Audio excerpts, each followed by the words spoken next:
Welcome, everyone, to our Trade Justice Alliance Sunday webinar, TiSA's Threat to Democracy. Tonight, we're going to explore just how TiSA, or the Trade and Services Agreement, like other corporate-designed free trade agreements, undermines democracy in numerous ways. And the way they do that is they are legally binding, and they actually are superior to a lot of countries' policies that may have been implemented to protect labor, health, the environment, the internet, finance, and to name just a few of the sectors. And that really is the purpose of these trade agreements, like the TiSA, and that is just to give transnational corporations leverage over domestic laws. And, you know, that is really to our detriment. So they pretty much go through every industry and break it down into its individual services in TiSA. And, you know, let's not forget there's some pretty smart cookies working to pull the rug out from under us all, which is why we're very pleased tonight to have the opportunity to welcome two of the most knowledgeable guest speakers on corporate globalization. Deborah James, who is the Director of International Programs at the Center for Economic and Policy Research in D.C., and Sanya Reid Smith. She is the Legal Advisor and Senior Researcher at Third World Network. So tonight we are going to be running the call a little differently than we normally do, format-wise. And we're hoping that you will really enjoy the way we're going to run it tonight. We are hoping that you will all make use of the chat box. And what we'd like you to do, we've been requested to have you do this by our speakers. If you are outside of the United States, if you could type into the chat box your country and any issues by sector that you are interested in understanding, and that those are issues that are probably outside of what you consider trade. And these sectors could be anything from labor, human rights, financial regulations, the environment, privatization, pretty much any sector or any issue that is important to you. Maybe you organize around it. And our speakers will address, at least Sanya will, because she'll be able to see the chat box. I'm not sure if Deborah is going to be able to. But they'll be able to address those issues in their talk. And don't worry if you are in phone only. Once it's time for Q&A, you'll be able to ask your questions when we open the phone line. So I'm going to make a couple of very quick announcements right now. You probably already know that the new U.S. Trade Representative Robert Lighthizer gave official notice of the President's intent to renegotiate NAFTA, and that was May 18th. And according to Lighthizer, the primary goals are to, quote-unquote, modernize the trade deal and include digital objectives, intellectual property rights, and more. There's a lot of things that they want to address, what they call modernizing. And after we have our two guest speakers, Adam Wiseman is going to give a news update and a timeline describing what we might expect based on the leaks and the procedures and how we can fight this quote-unquote modernization approach that the corporate globalists are trying to push on us. And basically that's to make NAFTA more of a TPP type agreement. So what I'd like to do right now is quickly introduce our first speaker, Deborah James. Deborah James is the Director of International Programs at the Center for Economic and Policy Research in Washington, D.C., where her work focuses on the WTO, the IMF, and U.S. policy towards Latin America. Deborah James has over 15 years of expertise working on issues of trade and democratic global governance. Prior to working at CEPR, Deborah was the director of the WTO program for Public Citizens Global Trade Watch, where she worked to inform civil society and governments worldwide about the potential impacts of the WTO's proposed Doha round expansion. Deborah was also the Global Economy Director of Global Exchange, where she did similar work around the proposed free trade area of the Americas. She's written numerous articles, and she makes regular media appearances in English and Spanish on these issues. She's appeared on many well-known media sources, including CNN en Español, Voice of America, CNN International, and other news outlets. Deborah James graduated cum laude in psychology and women's studies from the University of California at San Diego, and she holds a master's in international policy and planning from GW University. Deborah, your line is open. Wonderful. Thank you. Well, thank you for the organizers of this call and for all of you who are on it, spending your Sunday night learning about the proposed Trade and Services Agreement. Very much appreciated. I am going to go through some of the origins, how this proposed TiSA came to exist, what is the structure of it, and then I'm going to pass the baton to Sanya to talk a little bit about the state of play and also the potential impacts of the TiSA and how it relates to other agreements, and then I will finish up with talking a little bit about resistance to the TiSA. So if you can go to my first slide, number 4, please. So to understand how the TiSA works, it's important to understand the difference between the way we think of services as citizens and as humans and the way that corporations see services. So historically, we had a mix of sort of public and private provision of services. There was regulation of all services, whether they were public or private. And the idea was that there was a mix of sort of social goals, local conditions, whether or not countries had a big enough economy to provide something like, say, national health care that all countries aspire to. And government really exists to mediate among these different interests of business and workers and consumers and experts to try to figure out what the right regulations are. And so now there's this effort through the TiSA and through other trade agreements to move to a different kind of services that would be a market-oriented regulation and radical deregulation. Next slide.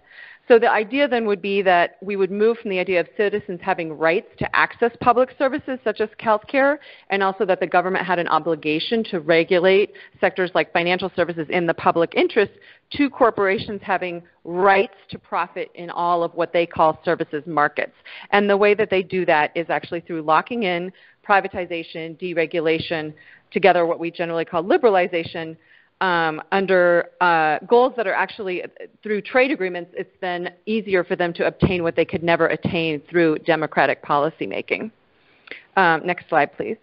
So the way that they've done this is to sort of redefine what we refer to as public interest regulations as, quote, barriers to trade. And then they go around asking governments to, quote, knock down those barriers to trade. And through that process, then, these social and other dimensions of services, like making sure all of our children are educated or making sure we have internet for everyone, those social goals are undermined, and we're sort of all reduced to commodities, perhaps producing the services, but just, mostly consuming them.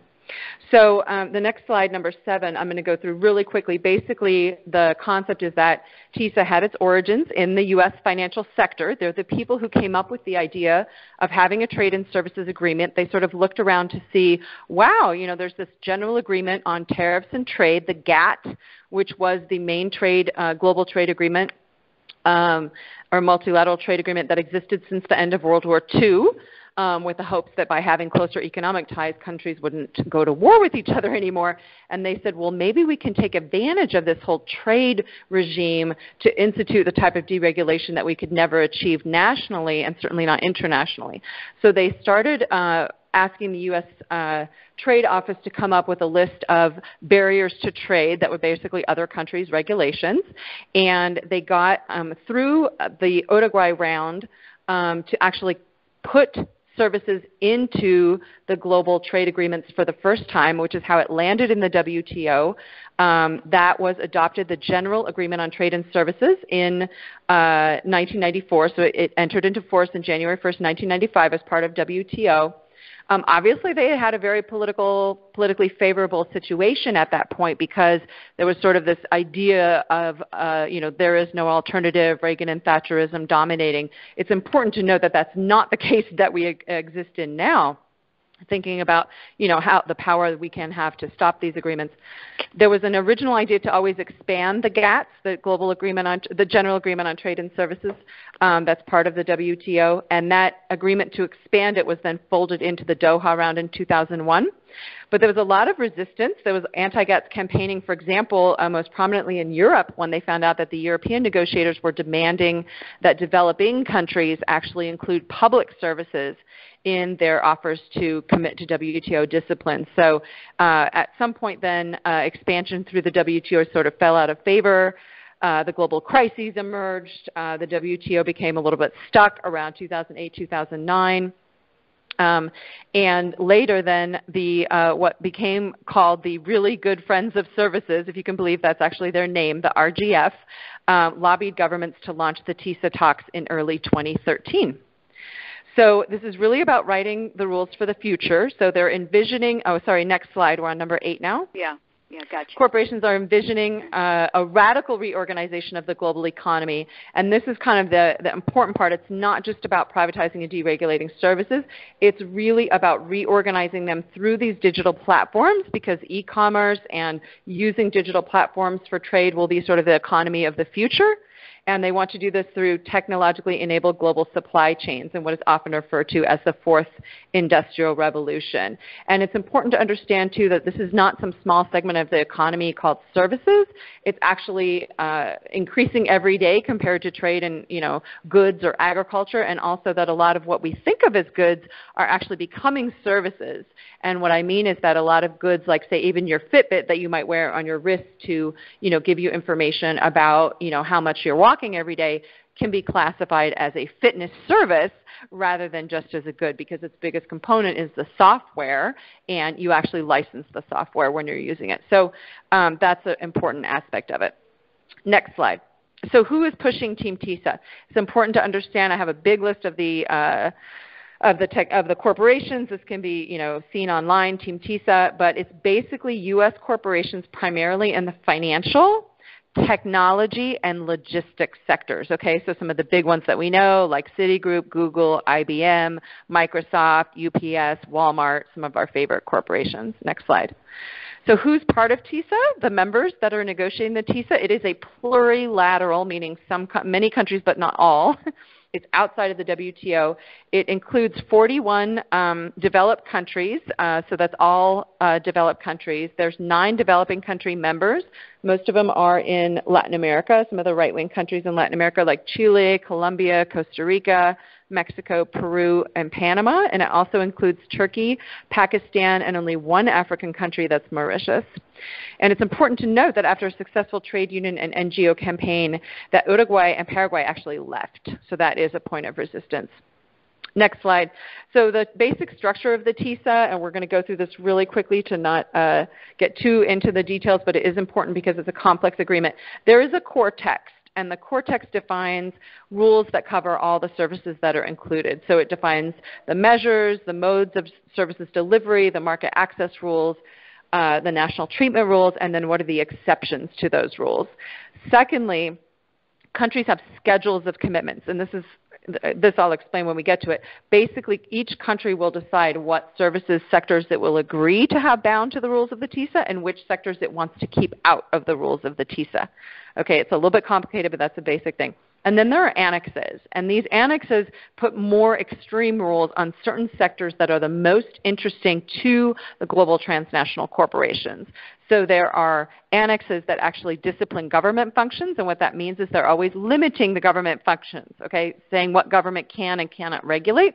And they also have annexes over the systemic services, finance, data, logistics. You might notice that those are the same services that are the corporations that are driving the agenda. So those are the systemic ones that are the most interesting to them. Next slide, please. So TiSA, it's important to understand that it covers all measures. So it's any type of activity of a governmental agency. It can be a law, a regulation, a rule, a procedure, a decision, anything. So anything, any action or decision that a government takes. Next slide.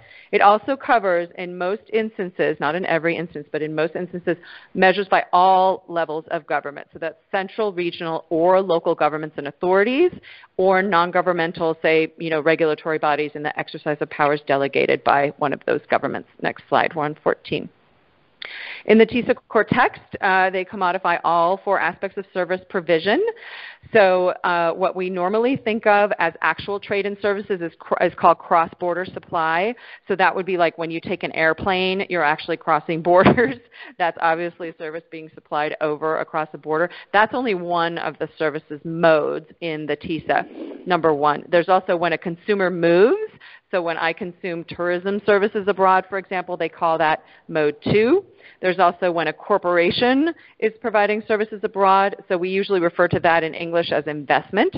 But in TiSA, it's called commercial presence, and it's codified under mode 4. And then mode 3. And then when a worker moves, we usually call this immigration. But in TiSA, it's called the presence of natural persons, and it's codified under mode 4. So the important thing to understand of that, the different modes, is that only mode 1 is actually cross-border services. The rest is reaching into how governments regulate things like investment and immigration policy, which are somewhat outside of the realm of trade. Slide 15. Some basic of the rules of TiSA are copied from most other trade agreements. So most favored nation, TPP activists will be familiar with this, that any concessions that a TiSA member or party gives to one country, it needs to give that concession to all of the other TiSA parties. Next slide. The TiSA core text defines market access rules. Now this I just want to explain because most people think of, oh, we're giving market access. That means you're giving access to your market. That's actually not what it means. Strangely enough, you can give access to your market now. For example, if we want to allow English banks or European banks or Japanese banks to exist in the United States, we can open our market and let them participate. That doesn't automatically bind it into a trade agreement saying that you have to allow them to participate. What market access rules is not only allow them to participate, but it defines in 6 different ways that the government is not allowed to regulate how they participate in the market. So it regulates, it says the government is not allowed to limit the number of service suppliers, the value of the service transactions, which, for example, means that we couldn't have regulations against too big to fail banks because we're not allowed to regulate the value of service transactions. We can't regulate the number of operations or quantity of output. We can't regulate how many people are there or their legal entity. For example, if you want to say most of the banks in the state of Montana should be co-ops or something like that, you wouldn't be allowed to regulate aspects like that. Next slide. There's also a very basic issue called national treatment, which many of you are familiar with, the TPP, which basically says that you have to treat foreign corporations at least as well as domestic corporations. So just again, it doesn't mean you have to treat them the same, but it means that you can't give any advantages to domestic corporations that you don't also give to foreign ones. So you can treat foreign ones better, right, because the whole, a lot of ISDS and things like that is about giving corporations advantages, foreign corporations advantages that domestic companies don't have. But you have to give them at least as good treatment on the national level. And you can have the same rules apply, but foreign corporations can argue that they're not giving national treatment if the conditions of competition are not as favorable. So it's not even just that the rules have to be the same, but that the actual conditions of competition. There's a couple of new things in the TiSA that are not as familiar in some of the other trade agreements. Next slide, please. Number 18. And so that is that in the core text there is a standstill clause. This is under the national treatment. That means that no new regulations in a service sector can be introduced that changes the conditions of competition for a foreign service supplier, unless it was already listed. So whatever regulations you have, if you want to have new regulations that might negatively affect the conditions of competition for a foreign service supplier, you can't do it if there were to be a TiSA because there's a standstill on regulation. So at that point you wonder what's the point of having a government. Number 19, there's also a core text provision called the ratchet. It's also under national treatment, which means that any future liberalization of a sector or elimination of a regulatory measure that makes the conditions of competition more favorable, again, for a foreign service supplier, would become automatically part of the agreement. And what does this mean in basic terms? It means that if you have an experiment in deregulation, like a local government deregulates water and privatizes it, allows foreign companies to participate in that sector, then decides it was a total disaster and wants to remunicipalize, that sector had already become part of the TiSA, even though it wasn't in the country's schedule. They didn't actually commit it because they had actually allowed foreign companies to participate for a time. So it's a ratchet, meaning liberalization only goes in one direction. Now there's some exceptions, next slide, in the TiSA. There are exceptions for public health, environment, public order, and morality. These can only be established as a defense to a complaint. They're not, very well spelled out, but the important thing is that these same exceptions exist in the WTO in other aspects, and they have been used 44 times in disputes in the WTO, and they have been successful only one time. So if your government ever tells you that there are exceptions to cover public health and environment and everything, you can say, great, they work 1 in 44 times in the WTO, and we've imported those exceptions into the TiSA. Next slide. There's also something called the Public Services Exclusion. So this is a big point of contention because Public Services International is the main campaign partner that we have in our World Is Not For Sale, running this global campaign against the TiSA, and they have raised this issue a lot. And the European governments have said, we have to tell you there is an exclusion for public services in the TiSA. You don't know what you're talking about. Public services are excluded. Except that, listen to the definition of public services. Public services in the TiSA is a service supplied in the exercise of governmental authority, meaning any services which is supplied neither on a commercial basis nor in competition with one or more service suppliers. What does that mean? You can't charge fees, and there can't be any private participation. So which service in the United States is provided in which there is no fee charged? Certainly garbage collection, water, electricity. These may be public services in your municipality, but there's certainly going to be a fee. Public education, even at the elementary level, sometimes there are fees charged. But the other thing is there are also private competitions. So there are Catholic schools. There are other types of schools. So we know that we used to say that there was only one service that met the criteria, at least in the United States, which was the firefighters. And then we found out that private equity actually owns 5% of all firefighting operations in the States, so it doesn't. So at least for the United States public services, there are 0 public services that would be excluded in the public services exception under the TiSA. Next slide. There's a big question you might be asking now, which is why to lock in this type of liberalization. So as we said before, governments can open up if they feel that it would be beneficial to their consumers, their citizens, to have foreign participation in a domestic services market, like for some reason we need foreign banks to be operating here, or foreign garbage collection, or foreign architects, or whatever. They can open up. The difference with the TiSA is it's locking it in permanently, and as we saw because of the ratchet, it can never be undone, okay? So this is a big problem because the other aspect of the TiSA, of course, is that it locks in every single aspect of the TiSA, every line and sentence in there is giving rights to foreign service operators to participate in your domestic markets. There are no obligations on corporations in the TiSA. Okay, there's no obligation to improve the services. There's no obligation to create cheaper services or to have a higher quality services or to respect human rights or even comply with domestic law. Okay, the TiSA does not include obligations on corporations. So quickly, I'm going to try to go through the rest of them here. If we can go to the next slide, number 23. If we look at some of the sectors, the TiSA schedule of commitments is how countries delineate which sectors they're interested in committing to the TiSA rules. And basically the schedule of commitments includes over 160 different subsectors of services, and it's really meant to be comprehensive. So any service that you might look at the list and say, well, I don't see it there, it's in there somewhere. There's some way where they can say, well, that is actually this other service, and it covers that. So this is the first half, and slide 24 is the second half. And each of those, like under financial, it just says insurance, banking, and asset management. I mean, there is a list of 30 or 40 different services under financial. So it's extremely comprehensive and it really covers pretty much anything that you can't drop on your foot. Now, how are services committed by the schedule? This is a tiny bit technical, so if you can just stay with me for 1 second on slide 25. The idea of the TiSA is to take whatever commitment any country has on a service in any FTA around the entire world and use it as the bottom minimum standard in the TiSA and then go more neoliberal from there, right? So if you one time gave a commitment to one country but gave a different commitment to another one, you're going to have to give all, 49 partners of the TiSA all of the commitments and then go even more liberal from there.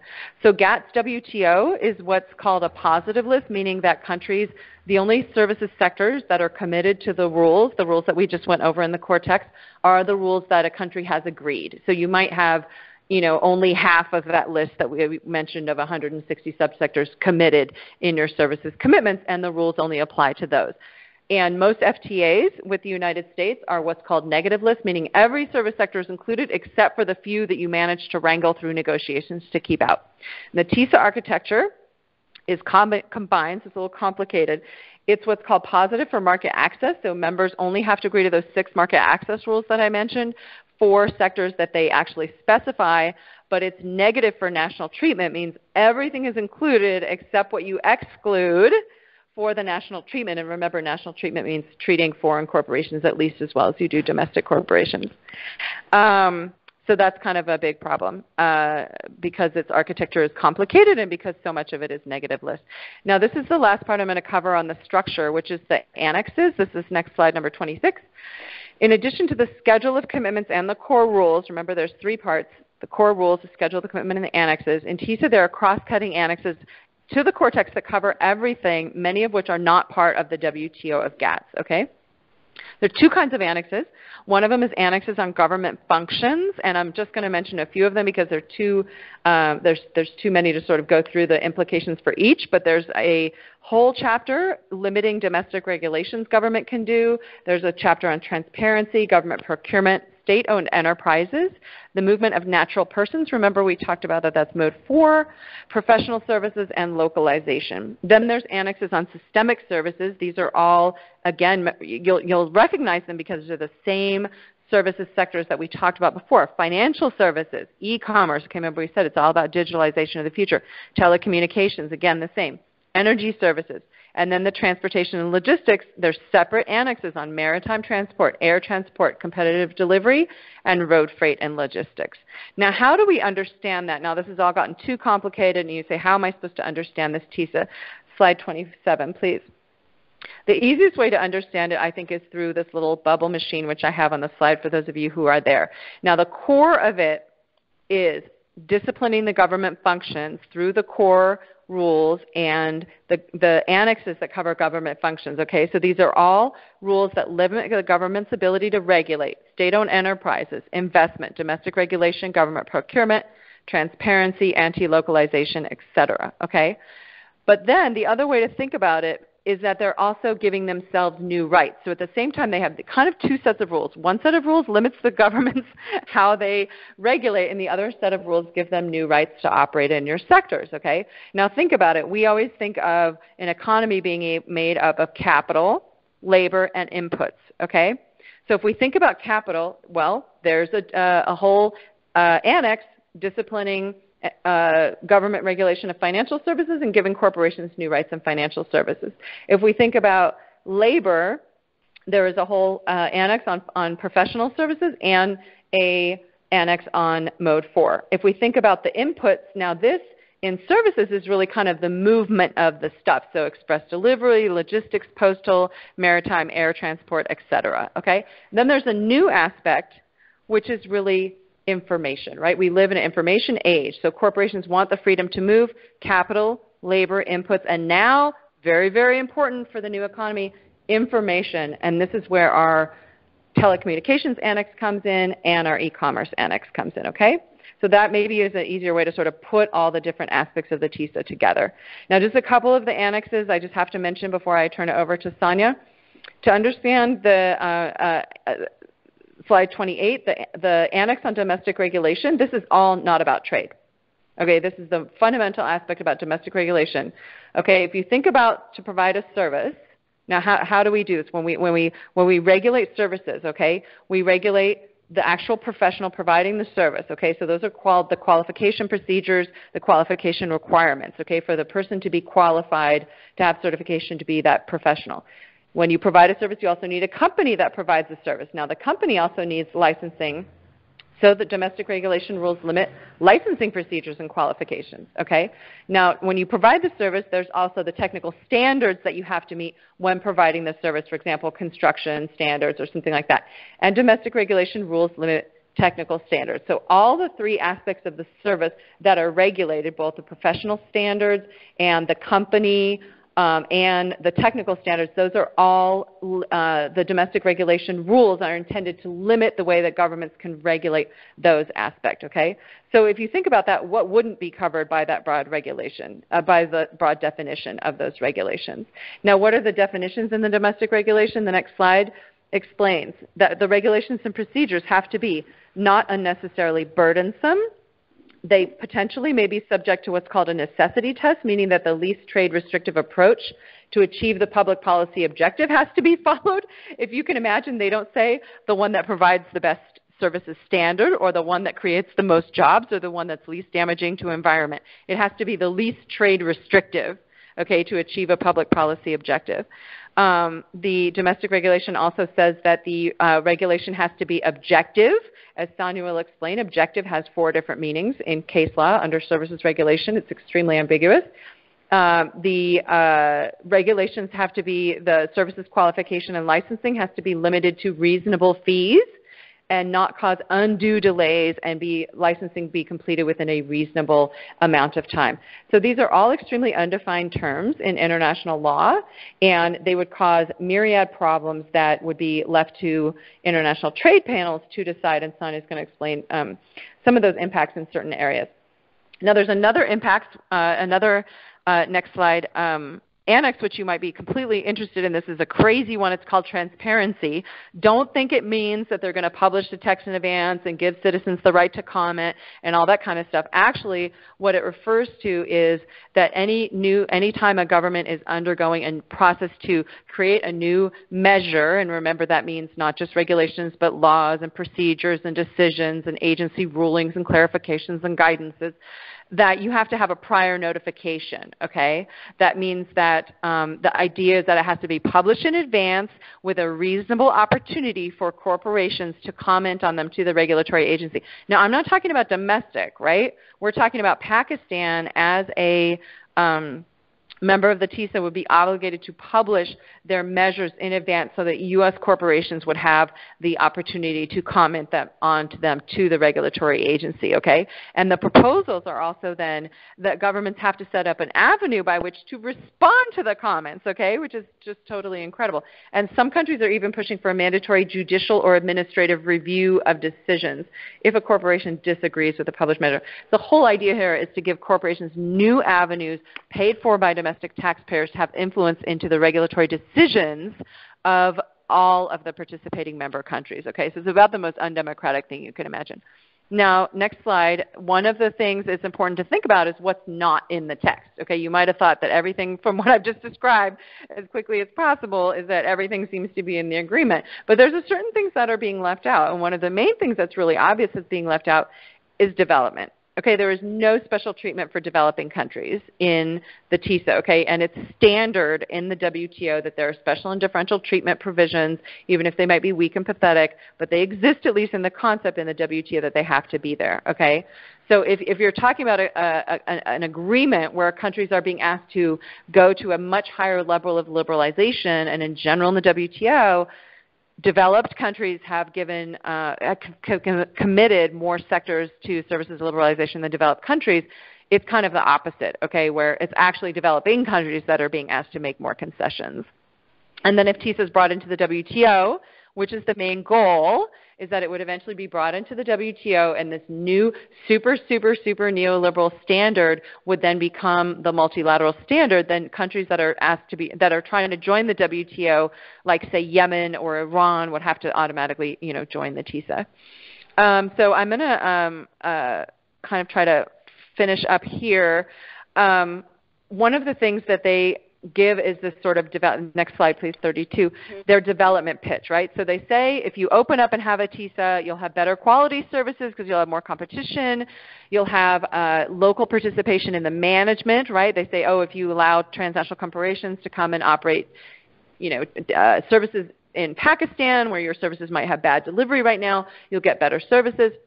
if the TNCs come, you'll have, they'll purchase local inputs. They'll purchase local goods in their services. So they'll buy your local paper, and they'll use your local food company, and they'll do all this. And so that will, create jobs. And they'll also hire more workers, which will also create jobs. And they'll also transfer some of their technology, okay?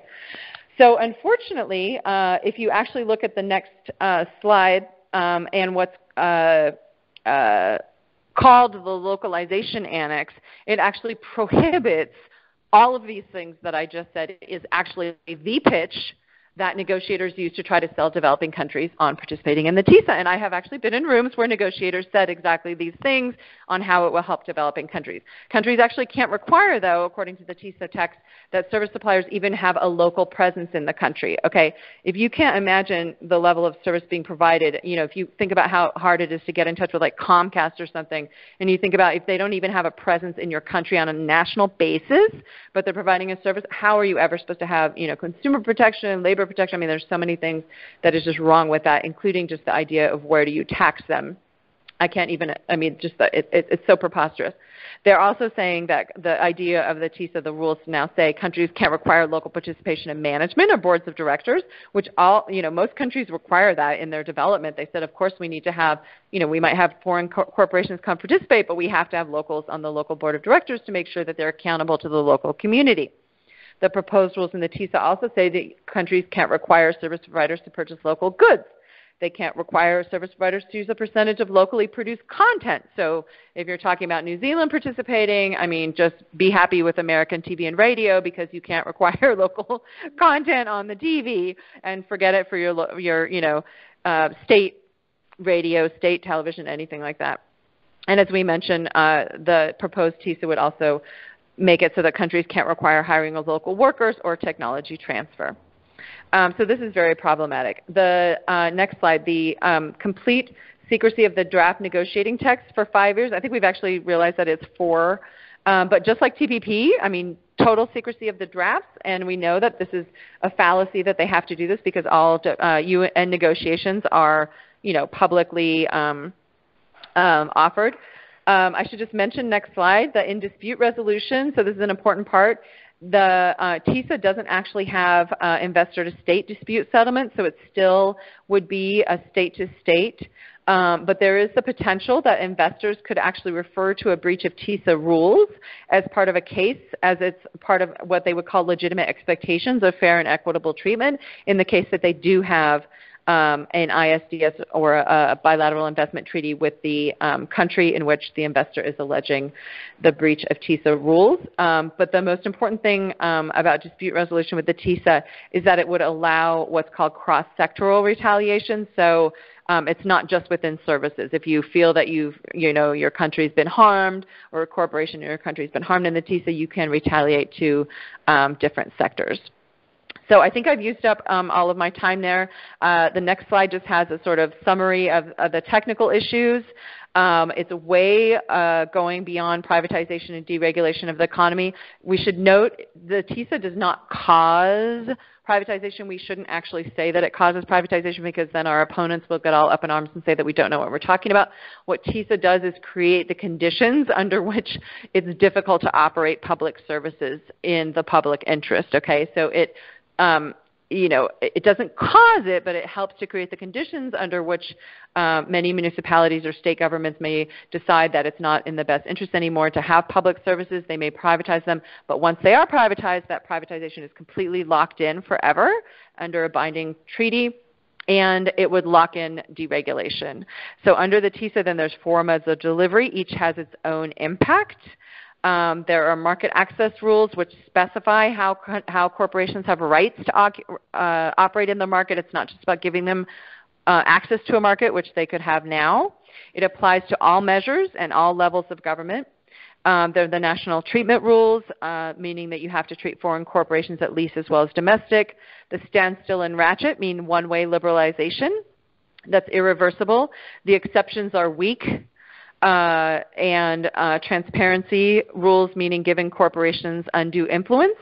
And there are all kinds of other specific regulations that would be included under the quote-unquote domestic regulation, which really has to do with how states and localities regulate the way services are provided, even domestically. That would be disciplined by the TiSA. The financial services disciplines would likely lead to another financial crisis, and which Sanya will explain later. And my last slide is just a political summary, which I think hopefully people on this call, I think from understanding the TPP, understand that TiSA represents a big, fat corporate power grab. As I said, that it would result in irreversible, that it would lock in irreversibly the privatization of public services, that our rights to health care, education, water, and et cetera that we fought for decades would become subservient to corporate rights. It would erode public regulatory oversight. And basically what corporations have not been able to get into the WTO, they are trying to get in every other trade agreement, and the TiSA seems to be sort of the mother of all of them in terms of the biggest corporate power grab, which is obviously not the right model for our society. So I will end there and pass the baton to my colleague Sanya. Thank you very much, Deborah. Hi. Okay. Thank you. I would like to introduce Sanya Reid Smith. She is a legal advisor and senior researcher at the Third World Network, an active international organization specializing in development issues and North-South affairs. Sanya is a law graduate and has a biochemistry degree, and she has also studied economics. At Third World Network, Sanya analyzes the implications of trade agreements on economic and social sectors and the implications of numerous corporate policies to people in developing countries.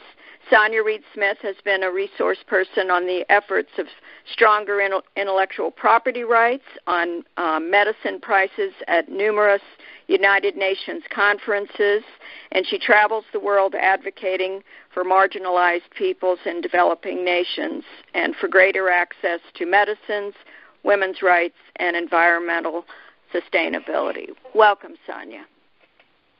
Thank you very much, and thank you for including me in this webinar. I've been trying to keep up with the comments in the box, but I won't be able to do it while I speak, so I'll just catch up with those at the end in terms of questions. As Deborah said, you can think of services as everything you cannot drop on your foot. So it's everything from shops to essential services like electricity, water, health, education, professional services like dentists, doctors, and lawyers, and so on. And this TiSA has been negotiated in secret. So it's only the governments who are participating who are in the negotiating room, but most of the TiSA texts have been leaked, including by WikiLeaks, and we have links to the leaked texts at the end of our slides.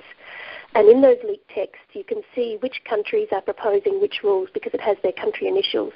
And in terms of where do the governments get their ideas from in terms of the rules, you can often see that what the private sector proposes, for example, the financial services and banks that Deborah listed, are what turns up in the proposed rules.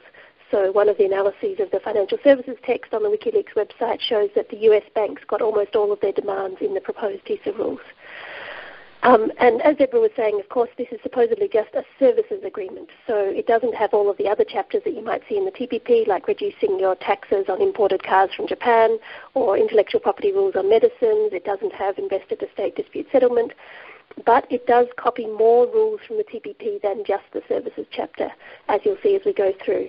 For example, it also copies the e-commerce chapter, and on some issues, the TiSA is more extreme rights for companies than in the TPP. So you can see on the slide with the Venn diagram that a lot of the same countries are in TiSA and TPP, especially the US. So they've been copying the TPP rules into TiSA, and I understand that this will continue under the Trump administration, where the Commerce Secretary Ross and the USTR Lighthizer have said that the TPP is a good basis for other trade agreements like TiSA and NAFTA.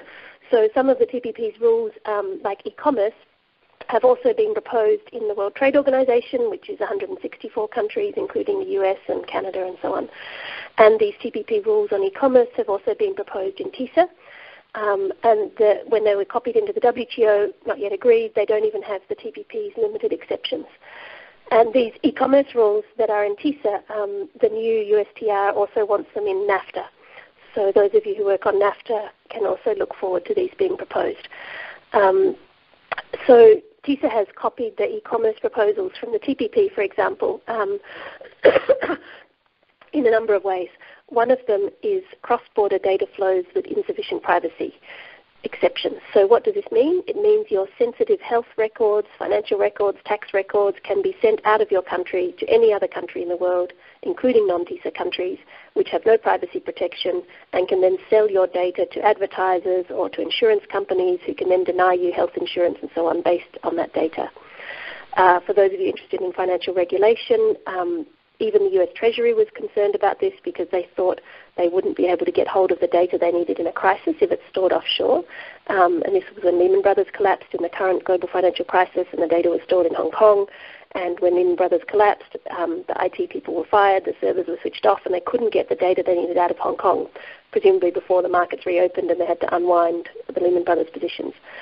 So in the TPP, the US Treasury insisted that they could require financial data to be stored locally so they could get their hands on it in time before the stock markets reopen and the whole thing doesn't unravel into a bigger collapse.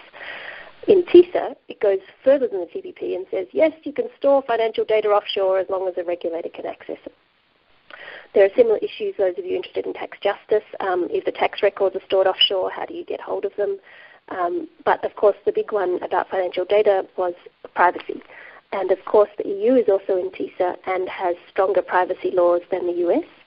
So when the EU looked at the privacy exception, which is in TiSA, copied from the WTO, it's that hard-to-use one that Deborah explained has worked 1 out of 44 times in the history of the WTO, and the exception is circular. So you can't actually use it to override the cross-border data flows requirement. So this part of TiSA became so controversial between the EU and the US that TiSA could not conclude at the end of last year. They were trying to conclude it before the election. And since then, of course, Trump has been elected, and it seems to be the negotiations are on hold while the USTR is being appointed and so on. The second e-commerce rule that I wanted to mention that has been proposed in TiSA, copied from the TPP, also being proposed in the WTO, and again will probably be proposed in NAFTA, is a restriction on government's ability to check software, subject to certain limited and difficult-to-use exceptions. And like many TiSA provisions, you may say, what has this got to do with services? I don't know, they just threw it in because here's a good chance to use it. And the implications of this are very broad because more things are going to be connected to the Internet. This Internet of Things, right? By 2020, some people think that 50 billion devices will be connected to the Internet, and once they're connected, they're hackable. And the hacks are more likely, and the hacks will be more damaging. And this software is already in a lot of things, like pacemakers, insulin pumps, cars, fridges, baby monitors. And we know already that pacemakers and cars can be hacked. Nuclear power stations have been hacked. Volkswagen used software to cheat about how much their cars were emitting. And so we also know that even baby monitors have been hacked and used to hack other things like Twitter. And these things like baby monitors, their memory is so small they can't be made safe and unhackable. So experts have said governments need to regulate this more aggressively so that they can't be hacked. But the TiSA e-commerce chapter, copied from the TPP, does the opposite of this. It says governments cannot check whether software is safe or vulnerable to hacking. So it's fine for your pacemaker to be hacked and somebody can give you a heart attack. It's fine for your car to be hacked and the brakes switched off and driven into a tree. It's fine for your nuclear power station to be hacked. That's all fine, except they try to have this limited exception, which is really difficult to use, again copied from the WTO, where governments fail to be able to use it 8 out of 9 times. This also has other implications. Those of you who worry about human rights and discrimination, for example, in the US, they found that the sentencing software used in US courts discriminated against African Americans. But if you can't look at the software, how can you check to see if it's discriminatory? The same goes for credit scores or anything else. It affects your competition law. It affects your judicial procedure and discovery law. So we can go into those details if anyone is interested. Go back a slide. Yes, this slide with the table. That just shows you how what proportion of the global economy is covered by TiSA. And if we go to the next slide, you'll see that although TiSA is a services agreement, this is just to give you an example that TiSA is not just about services. You can see from this slide that TiSA copies rules from the investment chapter of many free trade agreements, not the ISDS part, the substantive rules. So although TiSA has no ISDS, if you fail to comply with the TiSA rules, as Deborah said, it could give rise to liability under another free trade agreement's investment chapter that has ISDS. And we can talk more about that if you're interested. So here, this table is just a comparison of the TPP and Ttip investment chapter restrictions on governments being able to require stuff from foreign investors like technology transfer. And you can see as of the September last year TiSA leak, the TiSA proposals were the same as Ttip and proposed more rights for foreign investors than the TPP, more rights for foreign investors than the MAI, the Multilateral Agreement on Investment, some of you may remember, and more rights for foreign investors than the Canada-EU Free Trade Agreement. So although this is supposedly a services agreement, it has more rights for foreign investors in the proposals than even the TPP. Not enforced via ISDS directly, of course. If you look at the next slide, this is, again, looking in more detail at the domestic regulation disciplines that Deborah mentioned. So the interesting thing here is that New Zealand is the aggressive one. New Zealand is very deregulatory, don't know why. And these disciplines are also being negotiated at the WTO. And so one of the proposals is the necessity test that Deborah mentioned, that you can only regulate if it's not more burdensome than necessary on the private sector. So the US historically here has opposed this necessity test because the state and local governments in the US wanted to be able to regulate. So they forced the USTR to oppose this necessity test. So when this was proposed at the WTO, the US and Canada said that this is a vague and unpredictable standard, ultimately defined by a tribunal rather than governments, which would open the door to second-guessing experienced regulators about some of the most sensitive policy choices made by governments and has the potential to seriously circumscribe domestic policy choices. So in the TPP, there is no necessity test. The US rejected it. And you can see from the slide that there's no necessity test in CETA or Ttip. But the latest leaked TiSA text from November last year still has New Zealand proposing this necessity test, and New Zealand wants it to apply to all service sectors, even the ones you do not liberalise, whether negative list, positive list. So it will restrict your ability to regulate even in the sectors that are so sensitive that you don't liberalise them in TiSA, if this New Zealand proposal is accepted. And to give you an idea of how hard it is to pass the necessity test, governments have failed to pass it 75% of the time at the WTO. So even if you have a non-discriminatory regulation, 3/4 of the time it wouldn't pass this test. Then you can see in this same table that some of the other domestic regulation disciplines which have been proposed is that your laws must be objective and transparent. In the TPP, this was watered down to endeavour. You just have to try to be objective and transparent. But in TiSA, the proposal is still a hard requirement. Your laws and regulations must be objective and transparent. What does this mean? For objective, again here New Zealand is proposing that objective and transparent apply to all service sectors, even the ones you don't liberalise. And objective has a number of possible meanings, as Deborah mentioned. The first one is don't be so rigid and unflexible. So then you could not have a maximum price, for example, for water or healthcare or education. So how do you make sure it's affordable if you can't set a maximum price that can be charged? Or objective can mean not subjective. So then how do you set things like just and reasonable water rates or fit and proper person, whether Rupert Murdoch can own Sky in the UK? Or to have heritage considerations in your planning laws, because these are subjective. Objective can also mean based on international standards. So if you have criteria that are tougher than international standards, like, say, Californian environmental laws or tobacco control measures that go beyond the World Health Organization's Framework Convention on Tobacco Control, then these may not be objective. Then you can see on the same table that it says your laws must be transparent. This doesn't mean what you think it means. This can mean that your requirements must be fixed, not discretionary. But if your requirements can't be fixed because then they're not objective, but they must be fixed to be transparent, then how can you have any regulations that satisfy both objective and transparent? So of course we don't know how these will be interpreted, but these are some of the possible meanings based on past jurisprudence at the WTO and so on. And transparent and objective can mean that you are competent, you're able to supply the service. So then if you have other considerations, like whether it's climate change friendly, like your environmental regulations to reduce climate change emissions in the transport sector, these may not be objective or relevant. If you have regulations saying don't flare the gases in pipelines or fracking or whatever, that's not about your competence and ability to supply the service. So then you have to rely on the general environmental exception that Deborah showed is so hard to use that it's only worked 1 out of 44 times. Similarly, if you said it had to be sensitive to Indigenous communities and you had to do Indigenous impact assessments or speak Indigenous languages if you're providing health services in Indigenous areas, is that objective or transparent? And of course there is no exception for Indigenous rights in TiSA. And the only exceptions are for health, environment, and a very useless privacy one. So the other one that you can see in this table in domestic regulation disciplines is that once you've given a license, it has to enter into effect without undue delay. So what does this mean?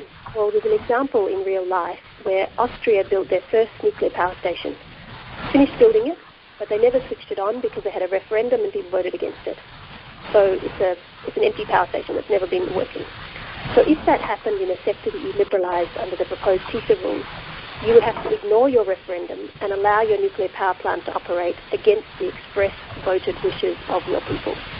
So even if you had referendums in your constitution and your constitution requires you to comply with the referendum, if you actually comply with the referendum, you could be sued under TiSA by another TiSA government, and then when you lose, the other country can raise the tariff on your exports of whatever, dairy products and cars, until you change your constitution to comply. So this trade agreement, TiSA, would override your domestic laws, your constitution, and obviously human rights, environment, and labour treaties. You would have a similar situation, for example, if you had a new government elected on a platform that you don't want to allow fracking to continue, for example. This TiSA proposal would mean that if you had an existing licence, you have to be allowed to start fracking because it has to take effect without undue delay. Now, of course, if you wanted to ban fracking or some other service you don't want, like casinos, toxic waste dumps, and so on, at a national or regional level, this is not allowed in sectors where you've made market access commitments, as Deborah explained. And remember, the market access commitment also means that in sectors that you've liberalised, if you privatise it, like water, it turns out to be a failure, it's expensive, you want to go back to a government monopoly in that sector at the national or regional level, you can't do it if you've provided market access in that sector. So it locks in privatisation in the sectors liberalised. And as Deborah mentioned, market access is positively the sectors that you liberalise, the sectors that you list are liberalised. But if you privatise back to a government monopoly, it also violates national treatment because you're not allowing the foreign company to supply water at all, whereas you're allowing the domestic, the government to supply it. So then you're also violating national treatment, which remember is negative list. All sectors are liberalised except those you list. So all new sectors like Uber, Airbnb are automatically have national treatment, and national treatment has a ratchet. If you do more liberalisation, you can't go backwards. So the last domestic regulation discipline I wanted to mention in this table is licensing fees. So licensing fees are how much money do you charge every year. There's a local government charge or a state or national government charge, say to a restaurant or a hospital or a nuclear power station to get their license every year, or even a bank. And TiSA says that the licensing fees, the proposal is your licensing fees cannot restrict the supply of the service and must be reasonable. But one of the analyses on the WikiLeaks website shows that any licensing fee restricts the supply of the service more than no fees. So this creates pressure on governments to lower licensing fees as much as possible. And what does reasonable mean? For example, some governments use licensing fees to discourage something they don't want much of, like a casino or an alcohol shop. You charge them $1 million a year and hope you don't get very many of them. Or some governments use licensing fees to raise revenue. For example, a local government might use the licensing fees on restaurants and bars to pay for street lighting and rubbish collection. Or a local government might use licensing fees to cross-subsidise, or a national government. For example, they might charge a private hospital more than a public hospital and use the private hospital's licensing fees to subsidise the public hospital. So it's not clear if any of these would pass the tests in TiSA. There are exceptions in TiSA for fees for use of natural resources like mining and forestry licenses, auctions like selling your 2G mobile phone spectrum, and mandatory contributions to universal service like all phone companies have to contribute to the cost of rolling out broadband to rural areas. But these are the only exceptions. So you can see that a lot of environmental laws, for example, might violate the proposed domestic regulation disciplines in TiSA, and then governments would have to rely on the environment exception, which, as Deborah pointed out, only works 1 out of 44 times. So next slide, the next 2 slides actually, are just more information, including the links to the leaked texts, some on the WikiLeaks website, and the analyses of them, and you can see there which countries are proposing which things because it has their initials. And then the next slide, just to point out that there is no labour or environment chapter in TiSA, and there is no labour exception to these proposed rules. So as Deborah pointed out, the only exceptions are health, environment and privacy, all of which are very hard to use. So no exception for labour, indigenous rights, water, farmers' rights, education, whatever else you'd like to think of. And I'm sorry if I didn't cover all the issues you're interested in. We can do it in the question and answer. Like I wasn't quite clear what Alan from Canada wanted to know about banks, because if it's a state-owned bank, then we can discuss what the TiSA rules might have to say about that. Thank you. Thank you, Sanya.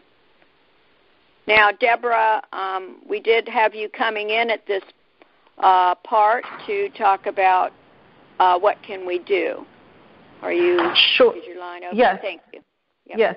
Great. Wonderful. Let me get back to the slides here. Okay.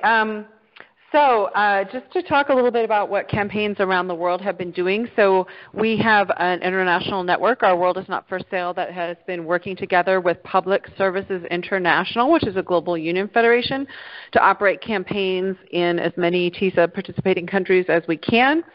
So some of the, I'm going to just talk about some of the campaign work that's been done and some of the framing and things like that that we've used. So one of the basic things you would think about on the first slide here is before we start TiSA negotiations, if you were a government, you might think about, well, how would this affect my human rights obligations? How would this impact my sustainable development goals? What about labor rights? What about environmental rights?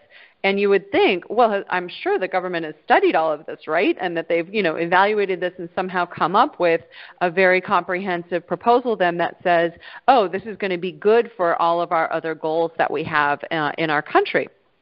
And you would also think that the government might have done an economic impact study to figure out, probably there's going to be some winners under the TiSA for some economic sectors. Maybe there's going to be a whole lot of losers, though, and what overall impact would it have on the economy, but also on the labor market? What about the supply of public services? What about issues like right to privacy that Sanya mentioned? What about financial stability? So where's the overall economic impact? And then you might think that for example, members of Congress and also regulators and also local elected officials might have been consulted because it's their regulatory jurisdiction that is going to be eviscerated if a TiSA comes into existence. So you might think, have they been consulted and accepted the fact that their mandate is going to be severely constrained by an entire TiSA that tells them what they are and are not allowed to regulate in the future for all of the different services that come under their jurisdiction? And the answer, of course, to these three questions is that the U.S. government and most governments around the world have actually done nothing like this. And I will just tell you personally that I have spoken with TiSA negotiators who said, we are negotiating the TiSA because that's what the corporations asked us to do. And I said, well, what about the rest of us? What about, me as a citizen who wants to have proper regulatory oversight? Or what about a worker who provides that service? Or what about a consumer who is using that service? We don't want actually the privatization of these services, and we don't want public services in a trade agreement. And he looked at me and said, well, I hadn't thought of that. Next slide. So we had a big meeting in October of 2014, and it was a big meeting amongst many different NGO campaigners from environment, from public services, from financial sector, from a lot of different aspects, and also with many global union federations and affiliates of Public Services International. And we sort of came up with 4 different lenses that we use, and we had both the positive and the sort of, we oppose TiSA because we see it as fundamentally causing a loss of democracy and sovereignty, and we also had the positive. Instead, what do we want? We want citizen participation and constitutionality. Like when this guy says, well, if you don't want the TiSA, what do you want? And I'm like, well, I want proper oversight and regulation, obviously. We oppose the TiSA because we see it as well, here I say causing. It should say contributing to a privatization, but really locking in that privatization, and instead we want quality, accessible public services. We oppose the TiSA because we see it as fundamentally causing the erosion of the right to regulate, and we want proper regulatory oversight. And we also see it as causing the erosion of human rights and labor rights, and obviously instead of that we want human rights, labor rights, and human needs, which is what a lot of our public services are about, to be met. And I just have to say something on that point, that most public services exist because of the failure of the private sector. Okay, that's something that's really important to consider, that the reason we have public services and municipal control over services, from everything from the fire department to water to sewage to we have utilities in electricity and gas.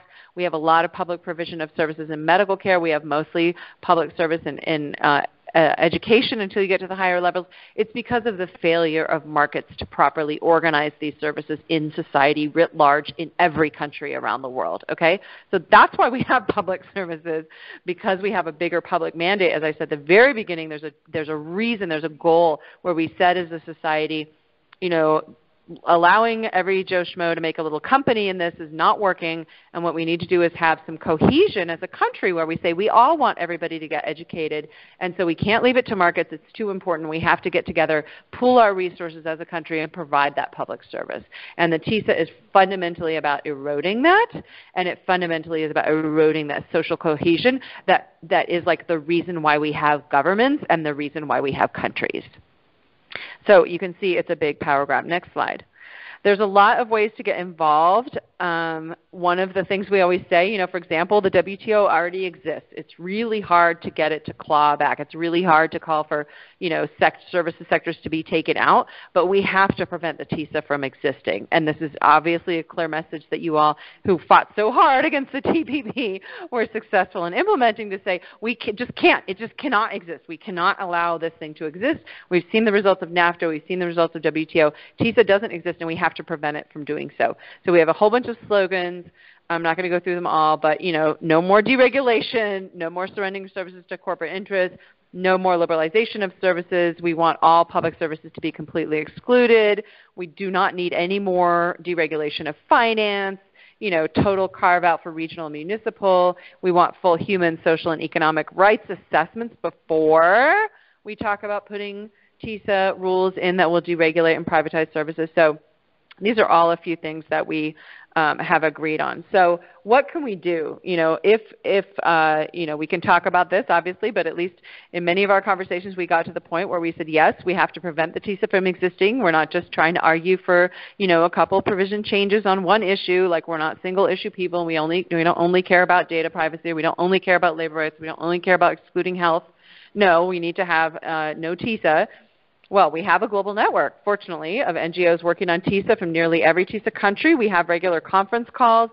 We have a listserv. We share information and updates. Just a couple of updates of some of the country campaigns, for example, just highlights. This is 3 or 4 years of work, so I can't say everything. But in Norway, for example, the Public Services Sector Union has done over 100 workshops. Norway is not a big country, but they've done over 100 workshops across the country for their affiliates. So they're making sure that the opposition, because they have a right-wing government right now, and Norway is not a right-wing country, and so the opposition will hopefully win the elections, that they understand that the anti-TiSA view is helping them win the elections, right, in the current political conjuncture. That's something I think all of us are familiar with. In Switzerland, another country that's part of TiSA, that's relatively small, they've had dozens of cities been declared anti-TiSA zones. And this is incredible because you have to think about that Geneva, Switzerland, is where the negotiations are held. The city of Geneva, the authorities of the city of Geneva have declared Geneva an anti-TiSA zone, right? So the city itself does not want the TiSA. And, of course, we have many groups that are switching now in Europe that were anti-Ttip groups, and now they're taking on the TiSA.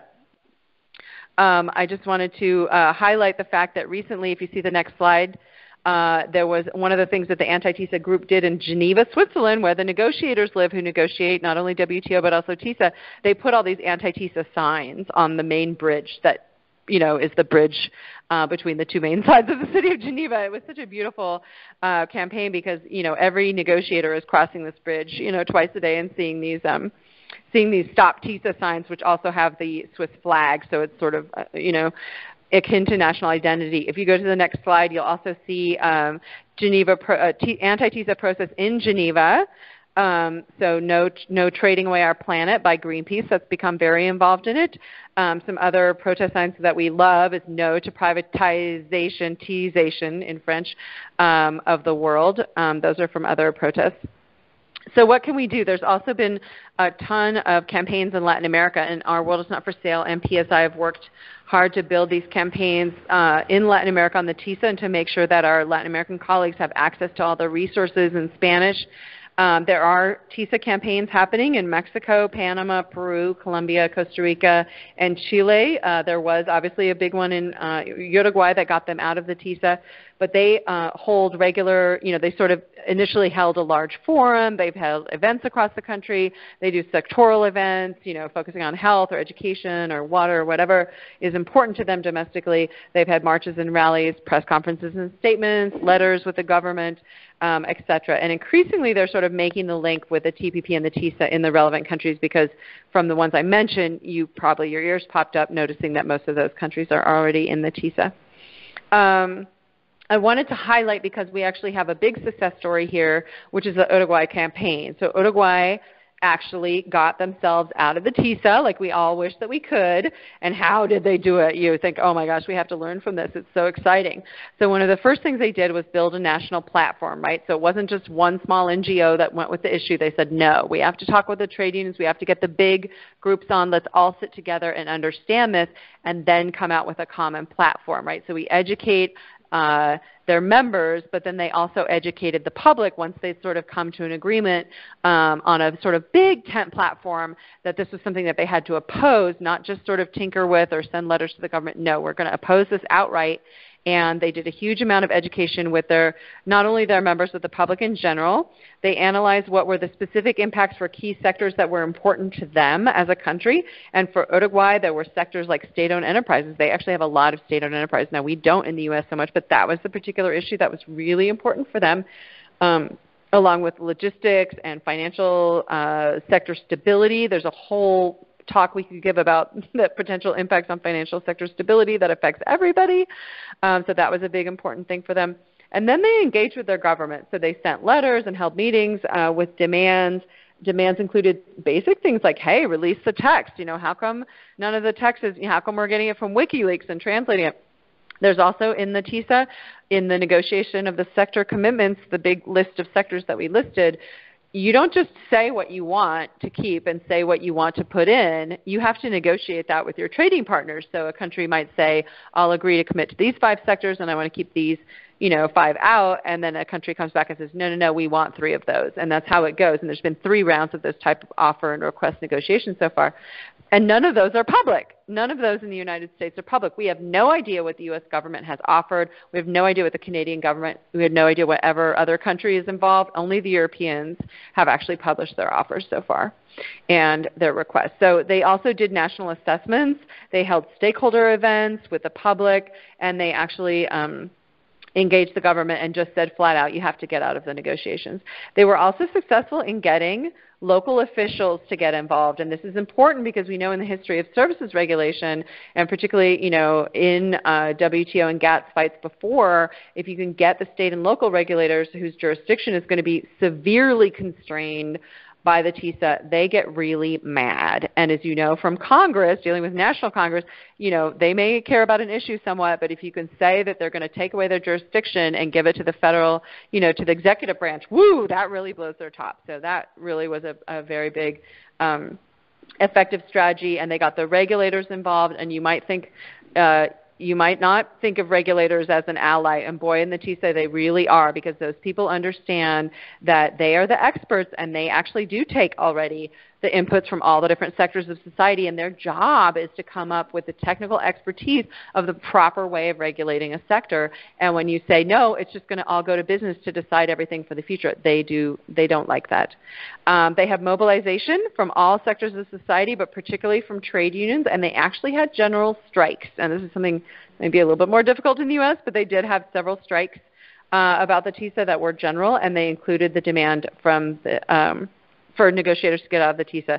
And I would say that they linked to existing issues. So they had the trade unions and mass mobilization and media pressure, and they made it a political issue. So this is something that we're very familiar with in U.S. campaigning, to tie your elected official down when they're in their re-election campaign, right? So we always make them do that. And through all of this, regulators, public, media, doing their homework on the analysis, everything, they were able to actually make it such a political issue that the government sort of folded and said, okay, this is too hot a political potato, everybody's against this, and you win.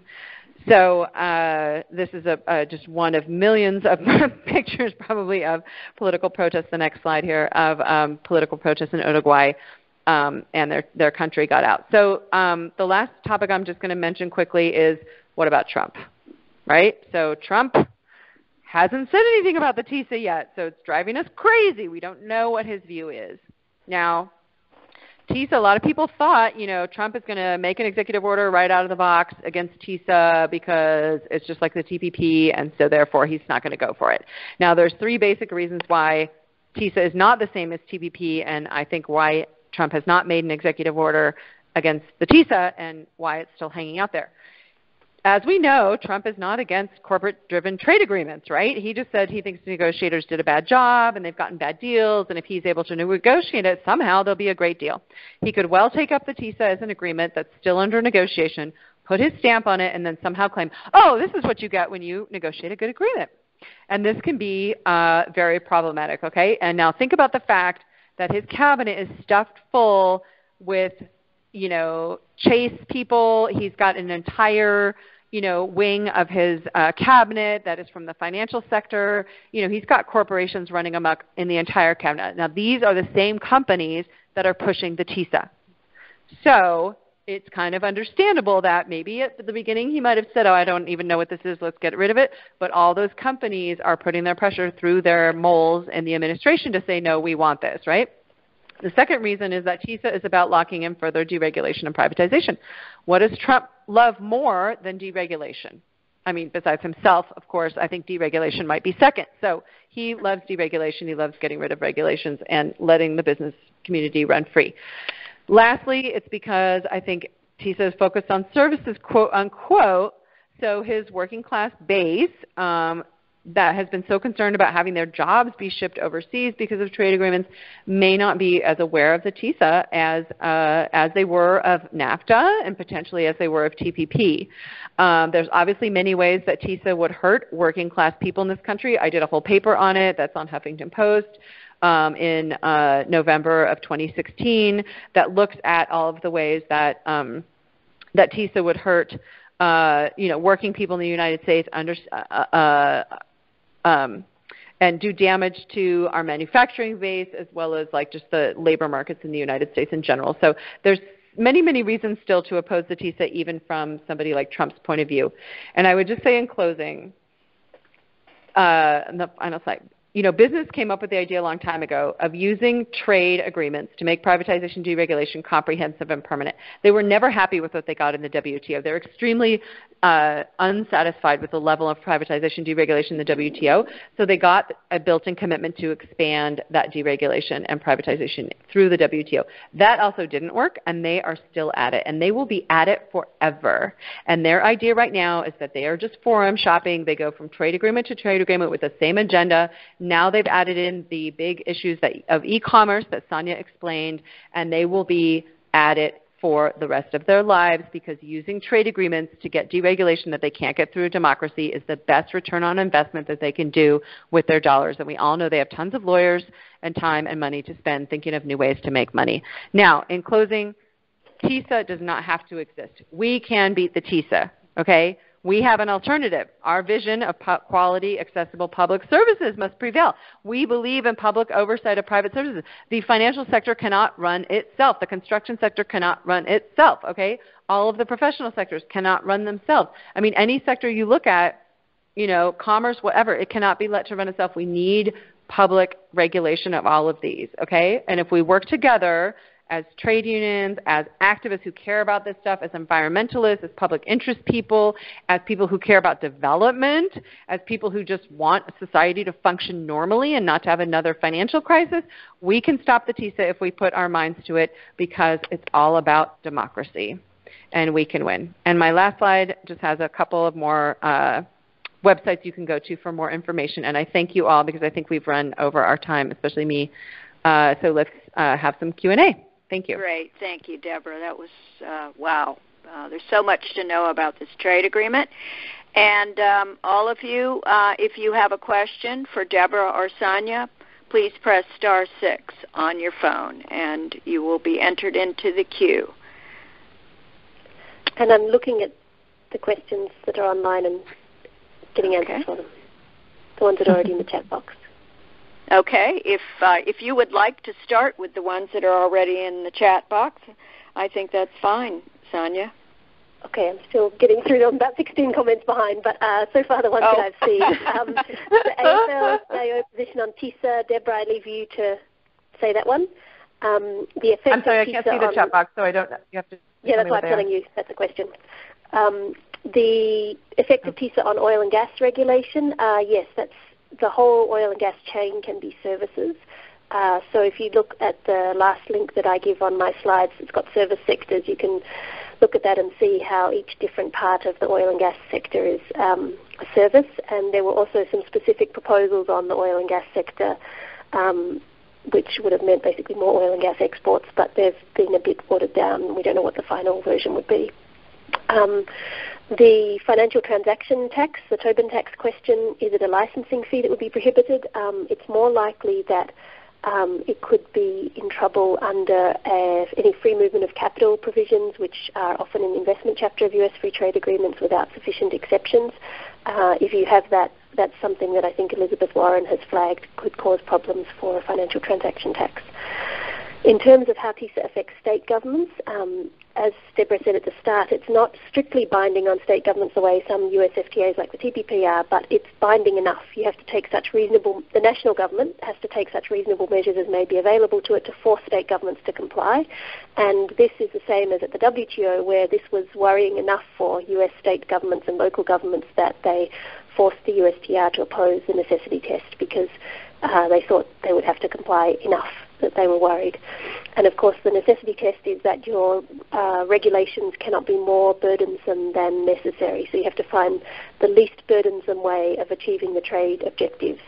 So for example, you leave it to voluntary self-regulation because we know the corporations do the right thing, and that's less burdensome than the government actually regulating them and enforcing it. Or the government should pay for an advertising campaign that says, corporations, please do the right thing, rather than actually regulating them, because actually regulating them is too burdensome on the companies. And so that's the one that, as we gave the statistics, I think 75% of the time governments fail to pass that necessity test. The question for how does it affect cooperatives and credit unions, there is a specific provision in the leaked financial services chapter of TiSA that is anti-insurance by cooperatives. Basically, presumably it's by the big AIG-type private insurance companies who, and I think this is mostly aimed at Japan and Korea, where they have a lot of insurance cooperatives. And generally, insurance cooperatives are often more lightly regulated than the profit-making ones, and that means that their costs of compliance are lower, and therefore they can provide cheaper insurance. And so the TiSA proposed financial services text says, the cooperatives have to be regulated the same as the profit-making ones, so they don't have any price advantage. Then the question about Glass-Steagall, the firewall between investment banking and retail banking. So this has been an issue that's come up in the past, and there's a question about whether the prudential defence in TiSA, which has been copied from the WTO, is enough to save a Glass-Steagall-type, Volcker Rule-type firewall. And the answer is the prudential defence is basically circular, the one that's copied from the WTO and that's in TiSA. So you can't use it as a means of overriding any of the problematic rules. And the US Treasury themselves thought the prudential defence would not be enough to save their requirement that they wanted to be able to store financial data locally, so they had a specific provision. And the WTO themselves thinks that that prudential defence, which is copied into TiSA, does not save the Glass-Steagall type firewalls.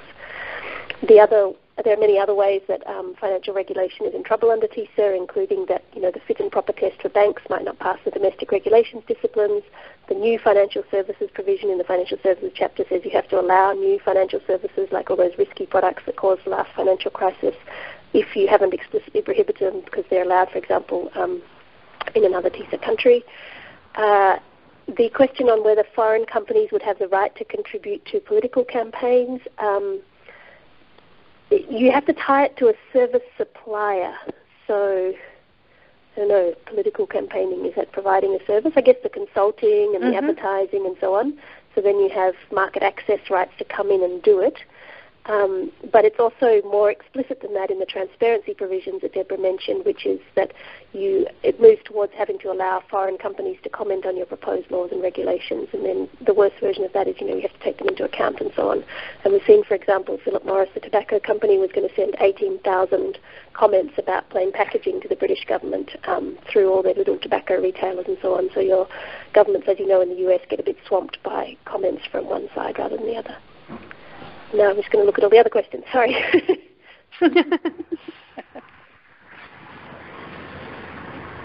If you have them orally on the phone, then Deborah can answer.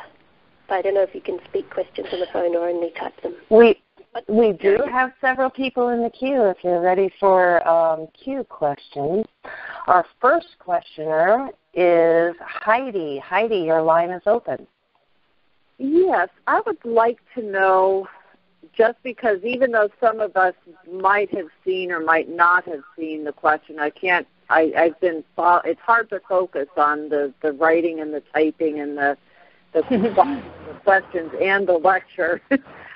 But just for clarity's sake, for those just listening, we have worked very hard here in the city of South Portland to establish the Clear Skies Ordinance, an airtight legal document to help protect the skies from pollution if they were to bring tar sands in to Maine through the reversal of the Portland and Montreal pipeline.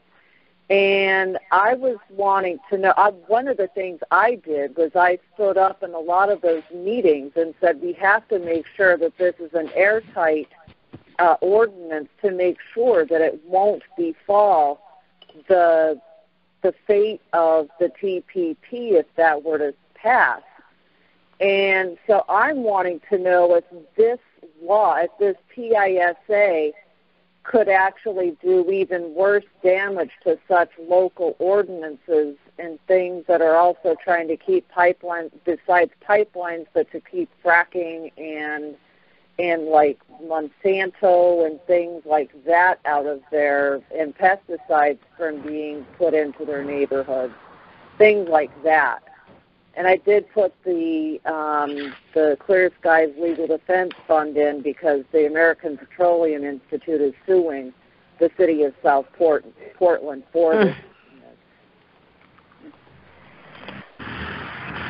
Do you want just to start answering or collect all questions or how? No, you can answer them now. Either you or Deborah, whoever wants, or both, whoever wants to address the question. Go ahead, Sanya. So I'll jump in. Basically, as Deborah outlined, TiSA is binding on subnational governments like state and local governments to the extent that the national government can make them comply. So probably if it's an area where state and local governments under the U.S. Constitution or whatever have autonomy, I don't know what it is in the U.S., like water or land or something, then the national government can't force them to comply. But if it's an area where constitutionally the national government can come in and force them, then they can. And depending on what your ordinance actually says, it could conflict with TiSA in various ways, like the domestic regulations disciplines we mentioned are very problematic for a lot of environmental laws because they're not necessary, they're more burdensome than necessary, or they are fixed, the amount of stuff you can put in there, or not fixed, or more than international standards. Either way, they're in trouble. And then you have to rely on the environment exception, which has the 1 out of 44 success rate.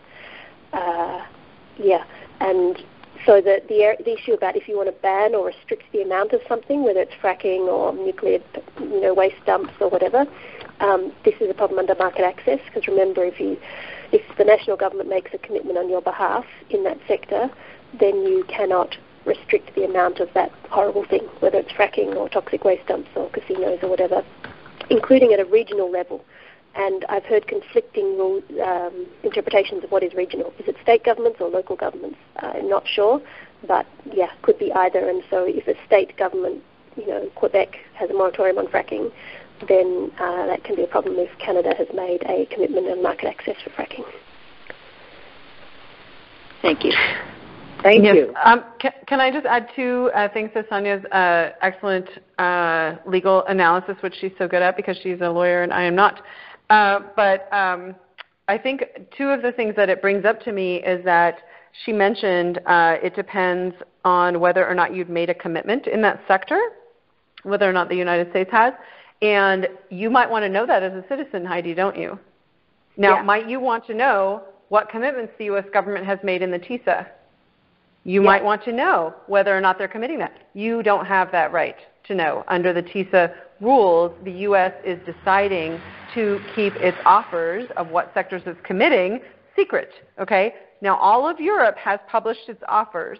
All of Europe has published 3 different versions. There have been 3 different times in the TiSA negotiations over the last 4 years where countries have made offers, been given requests by other countries, given bigger offers, been made more requests, been given bigger offers. And each time, the Europeans have published those, okay, including Norway and Switzerland and other governments that are not part of EU. The U.S. has never done that. So you as a citizen have not been given access to that information, okay? And that information, it seems to me, number one, you should have access to. And number two, that information, therefore, is going to be determined by the corporations that have interest in that sector, because we all know that they do have access to that information, right? Because it's not only that they have access to it, they're the ones who came up with the proposals, right? Because the USTR doesn't come up with proposals out of its hat, because it doesn't do human rights assessments, it doesn't do economic assessments, it doesn't check to see how it's going to affect the overall economy or do these kind of scenarios. It just goes with what the corporations are going with. So in that sense, I would say that they probably have not carved out space for the city of Portland or South Portland to be able to have jurisdiction for your important Clean Skies initiative. It sounds like that would be very unlikely that they would have kept that out and said, oh, well, we're going to keep out this one regulation that South Portland did. But you might do, for example, a FOIA to the USTR to say, hey, we have this regulation in South Portland. This is a citizen initiative, and we don't want it to be being thrown out because of a corporation in a foreign country says, well, you didn't take an exception for that. You opened up that sector for market access, and therefore I am going to come in and pollute, and I don't have to be subject to that regulation because it discriminates against me as a foreign company to be able to comply with it. So I think that's one of the biggest things, is that it's obviously those companies writing the rules, and you don't even have access to know if they've made an exception for it. And then, of course, you might say, well, at what time did they make an exception? Maybe, we made the offer at one point, and then 2 years later you're finally successful as a citizen activist in getting some sort of regulation approved. Well, if it's not already in the TiSA at the time, as we know from the standstill that I mentioned that's under national treatment, then that would negatively affect a foreign corporation. Then they might be able to say, well, even for the regulations that you did include exceptions for, you didn't do it on time to the TiSA coming into force, and therefore we're not going to take it into existence. The last thing I would just mention on that score is that there's a very, very pernicious aspect, which Sanya mentioned, and because we're trying to explain a whole giant entire trade agreement about which we have actually all the documents to, which is never existed in TPP until they were finalized. There is an understanding amongst the negotiators of an acceptance of something called technological neutrality. This is very, very pernicious. So this kind of basically is the idea that services are services no matter what technology is being used to deliver the service. Okay? So that could mean, for example, that energy services, if we're providing energy services, you can't discriminate based on the source of the energy. We're just providing energy, so you can't have discriminatory regulation that negatively affects corporations that are operating in, say, hydrocarbons as opposed to clean energy, or that negatively affects oil or fracking as opposed to solar and wind. And so this is a big deal that is sort of an understanding amongst the governments that are negotiating the TiSA. It is contested in the WTO, but it's something where they're saying basically all new services, Sanya mentioned this, all new services in the future will automatically be bound because you didn't take an exception for that service in your schedule. And you say, well, because that service didn't exist. We didn't have pizza delivery by drones at the time the TiSA came into effect. You say, well, it's just pizza delivery. It's the same no matter the technological neutrality of delivering the service. If it's delivered by drone or delivered by the human, it's the same service, and you can't put additional regulatory burden on the company that's using drones. And you can't have additional regulatory burden that would negatively affect a foreign service supplier. So I think that that's another aspect of it when you talk about any of the energy issues, that there are so many different energy issues that we're all in the grassroots fighting over to give preference, to make our governments have preference for clean energy over hydrocarbons in order to have a livable planet. And these things will all be subject to all of the very stringent, ridiculous, and undefined provisions of the domestic regulation that Sanya went through if we allow the TiSA to become in, and specifically the issue of technological neutrality, meaning that you can't discriminate on a service based on the technology by which the service is delivered, and that all new services are automatically bound, which are two fundamental aspects of the TiSA that are so dangerous for us in terms of the environment. That's all. That's all? Well, I just meant that I was finished answering the question. That's right. All. There were other questions in the queue, right? Yes, there are. Caller at 540309, your line is open. Hello, can you hear us? 540309. Hello. Hello. Is that me? That's you. Go ahead with your question. I didn't realize my line was open. I'd asked a question earlier. It seems that TiSA is even more dangerous to the environment than the TPP because of the rules on fracking and the oil gas lines. I can't remember how I framed it. I put it in the chat queue. Mm-hmm. Of the oil, it seems it's under the oil transport. Yeah, they're slightly different in the sense that TPP was negative list market access and strictly binding on subnational governments, whereas TiSA is positive list market access and less strictly binding on subnational governments. That still affects them. But TiSA, so far, the domestic regulation disciplines are worse than TPP because they haven't been watered down yet. So it still has proposals for necessity tests and hard obligations as objective and transparent, which can be problematic for the environment, as we've seen. And, of course, TiSA has no investor-to-state dispute settlement, whereas TPP did, so that the oil companies could have sued directly under TPP, which they can't do under TiSA, but they could sue under another treaty, like NAFTA's ISDS, about... So a Canadian oil company, like, what do you call that one, TransCanada, could sue the U.S. government about trying to regulate the Keystone pipeline so that it doesn't leak, for example, under the domestic regulations disciplines. But TransCanada could sue the U.S. government under NAFTA, ISDS, saying that the U.S. is not complying with TiSA's domestic regulation rules because that contributes to a violation of fair and equitable treatment under NAFTA's investment chapter. Yes, aren't they already suing the Keystone investors? Aren't they already suing? And then they stopped when Trump allowed the pipeline through, I think, but they could always restart or for other reasons. And the TiSA thing seemed to just unleash. It just seemed even worse. We're funding two pipelines in Virginia that are anybody that has any sense can look at natural gas pipeline like a map and pull it up, and we're funding two pipelines that are clearly headed overseas because domestic profits are down, and the only way they make any money is to sell it overseas.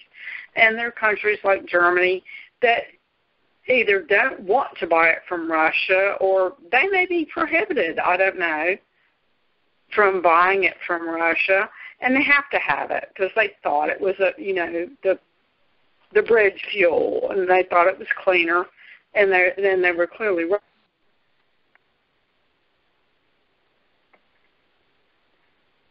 There's also been some... Do you want to I think the caller dropped some more out. in the chat box as well that I have answers to. Is there another caller, Carrie, in the queue? There are several more callers. We have 4 more callers in the queue. But did you want to address some of the chat box ones first, Sanya?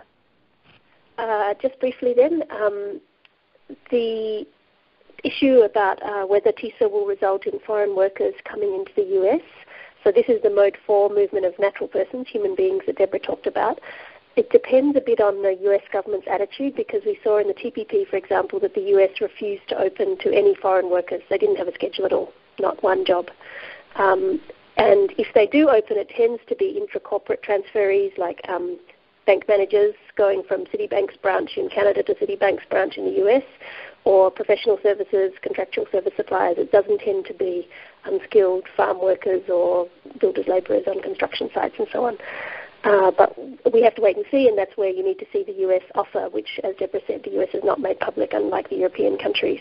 And when you're thinking about doing a freedom of information request, I think in the US it's been historically quite hard to get trade information. You can try, but I know some organisations that tried it, like Public Citizen and so on, I think usually get nothing.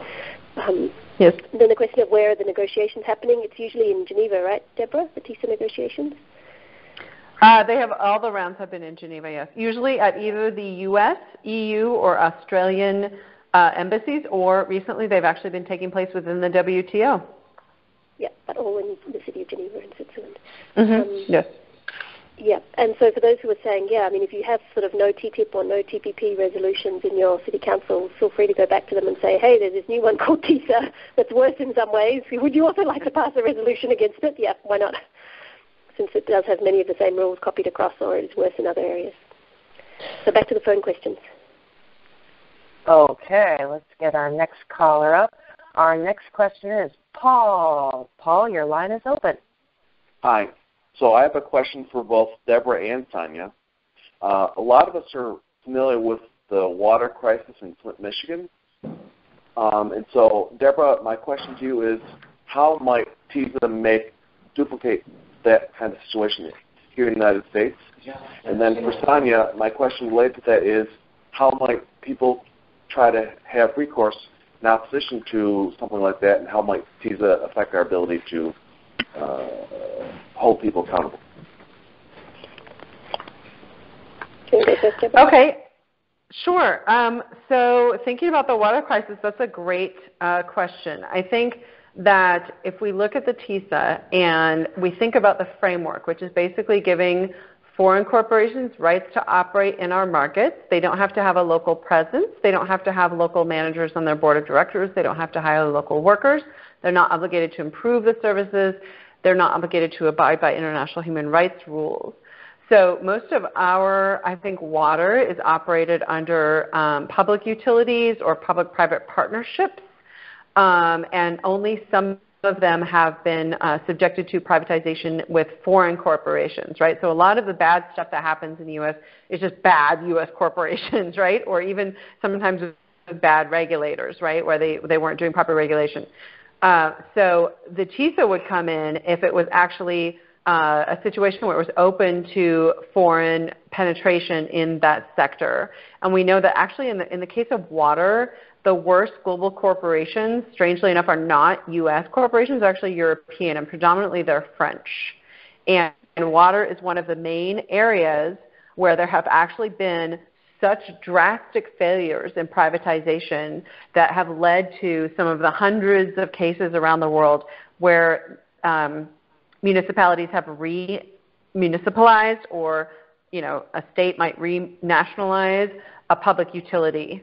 Okay, so water is the most, I think, where that has happened, where you've seen situations, I'm talking around the world, where there was, some government, local, state, provincial, whatever, that said, hey, we'll get better services if we privatize.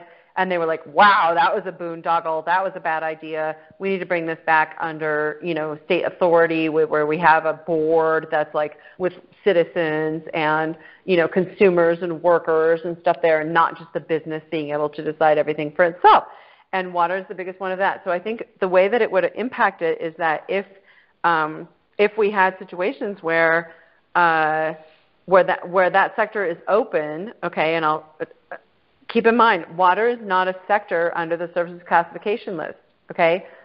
But you have pipelines, you have distribution, you have so many different sectors. As I mentioned, the sectoral component, there's 160-something sectors, and a lot of those would cover municipal water, even though you won't find the word water in there. Why? Because of activists like you who know that, they're going to scan the documents that they receive for water. So they hide it by putting it in all these other things like pipelines and distribution and other aspects. So it could still, that you say, well, this is a pipeline. It's, it's a distribution of a service. So when it comes in under those other areas, if then a municipality or a state were to allow private participation in that sector and then were to decide this is a bad deal, we don't like it, and were to bring it in under public hands, they would not be allowed to do that. They would be actually forced to allow the private foreign corporations to still participate under the rules that they have decided, right? That they're not, being forced to have a cooperative. That there's no way that they limit the number of provisions of the number of providers or the fees that they charge or all these things, as well as the domestic regulation disciplines that Sanya went through. So that is where there could be a problem if you actually open the sector and foreign companies came in and then you wanted to re-nationalize it or somewhere have more domestic oversight over that sector. That would be the municipality or the state or whatever would not be allowed to do that, because the foreign companies would say, hey, you gave us rights to operate here, and once we have rights to operate here, you can never make us leave. You can never make us leave, and all of the domestic regulation disciplines would come into force. So you both have the market access law rules and the domestic regulation disciplines that would constrain that from happening. So again, it's not everything bad in services because of foreign corporations. We have plenty of U.S. corporations that screw things up, and we have regulators that screw things up. But the domestic regulation rules give them rights to operate without enough domestic regulation. That's the point. The domestic regulation rules limit the regulation on the domestic sphere, and the market access rules allow the foreign companies rights to operate. And that would be very much implicated in the case of water provision, just like any other, even though water is somehow not in the TiSA. And I would just add to what Deborah said, on the domestic regulation disciplines, you could see how setting a maximum amount for lead in the water would be seen as rigid and therefore not objective because it's arbitrary, and so it doesn't satisfy the domestic regulation disciplines. And if you wanted to have a licensing fee that said, okay, water companies, you've been a bit dodgy in the past, I'm going to require you to put money every year when you get your license renewed into a fund to clean up the pipelines and to compensate the people of Flint, it may not be allowed under the licensing fees disciplines in the domestic regulation disciplines. And then, of course, you get down to the using the health exception in TiSA, which is the one that works 1 out of 44 times in the history of WTO, so not really likely to succeed. Well, thanks, ladies. That's great. Okay, we still have 3 people in the queue. So our next caller is from area code 773. Your line is open. Yeah, hi. Great presentation, but wow. We need all of that boiled down into a one-page handout. Where is the best? I've been poking around during this whole thing, trying to find a good one-pager, and I can't find it. I went to, tradejustice.net. Where's the best one-pager for the U.S.? Anybody know? I can tell you that nobody has done it. Yeah. No, I can tell you that nobody has done it. We are awaiting some of our normal groups to do that. I have written extensively on the Huffington Post in as concise terms, somewhat even less technical than we've talked about today, because I know that some of you know TPP, so we didn't assume that you're starting from 0 or anything. So I've tried to write when it was about each different, text coming out and summaries and stuff, but there is not a one-pager. We actually have a 4-pager. That's as close as we could get. So if you Google if you search for the internet, I do not like to use a corporate name. If you search on the internet for Our World Is Not For Sale, TiSA, and it's a 4-page, and if you supply our friends, if you can't find it, if you supply our friends here with your email, I'm very happy to send it to you. Or just write me at djames@cepr.net.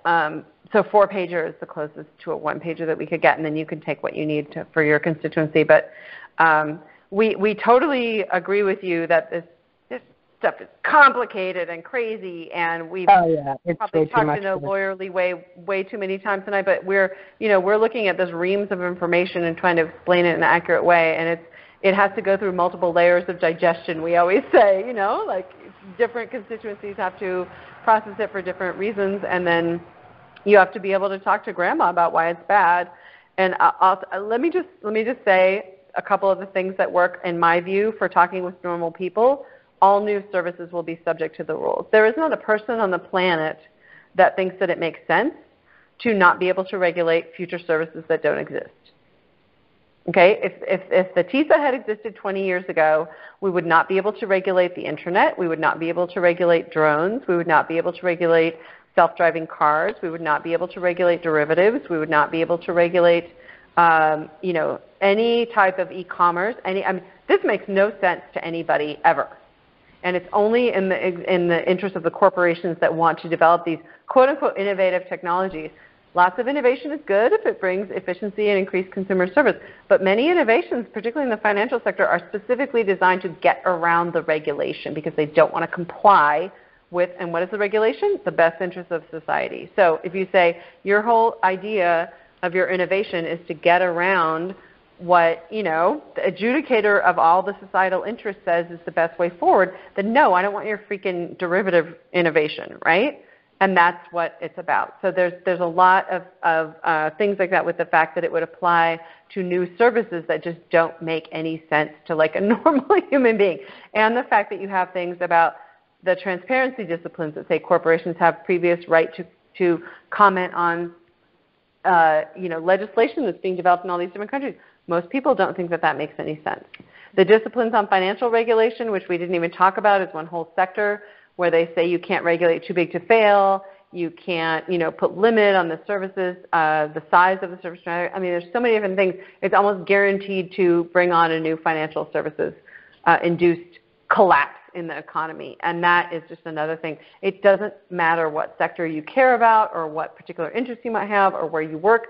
You just need the financial sector to work in the best interest of the economy. So you can't be having another financial collapse locked in because of the TiSA. And all these disruptions that are having, if we have the TiSA rules that say that governments are limited and handcuffed in their ability to deal with the disruptions that are going to be happening in the future because of e-commerce and all the ways that companies like Uber are disrupting the economy, we need to be able to deal with those disruptions and not to be handcuffed in our domestic regulation when those disruptions happen. So those are, I guess, some of the points that I feel like are in a summary might be some of the ones that normal people, I don't know. I hope that's helpful. I know we've talked a lot, so. Okay, great. Thanks. No one-pager. Adam, did you want to chime in now? Your line should be open. Yes, I just wanted to say that Trade Justice Alliance is actually working on a one-page handout on TiSA. It will be a one-page, two-sided 8.5 by 11 flyer. Pete Dolak, who spoke about TiSA on one of our recent webinars and is the blogger it is the Systemic Disorder blog, is the author of the piece. He has a draft completed. We're just right now running it through a feedback process. If anyone would be interested in receiving the flyer when it's finished or in giving feedback on the initial draft, we would love to loop you in. You can email me for details. I'm at adam@tradejustice.net. Again, that's adam@tradejustice.net. And I'd say we should have a finished piece out pretty soon, but certainly welcome feedback in the interim. Great. Is anyone else in the queue, Carrie? We do have one more question in the queue that's been hanging out for a good long time. So let's get the line open for Nancy. Go ahead. Yes, this is Nancy Price in Davis, California. Thank you for opening my line. I wanted to ask two questions very quickly. The first is, I wasn't sure whether it was Deborah or Sanya who mentioned that computer code would be exempt from being inspected. And that, for me, raises the question about how do we ensure, if we could, that electronic voting machines and electronic scanning machines, as well as the Internet, which is being raised as a possibility for using for elections, how can we then be sure that our elections are not hacked and that all our votes are counted accurately? And my second quick question is, as many on this call know, we did have a very successful no fast track, no TPP campaign in getting cities to pass resolutions. And so I wanted to ask Deborah if you think we could go back and revitalize the cities passing resolutions against TiSA In some of those resolutions that were passed, TiSA and Ttip were mentioned, but not all the resolutions passed did mention TiSA. Thank you very much. Sanya, do you want to go for the first and I'll go for the second?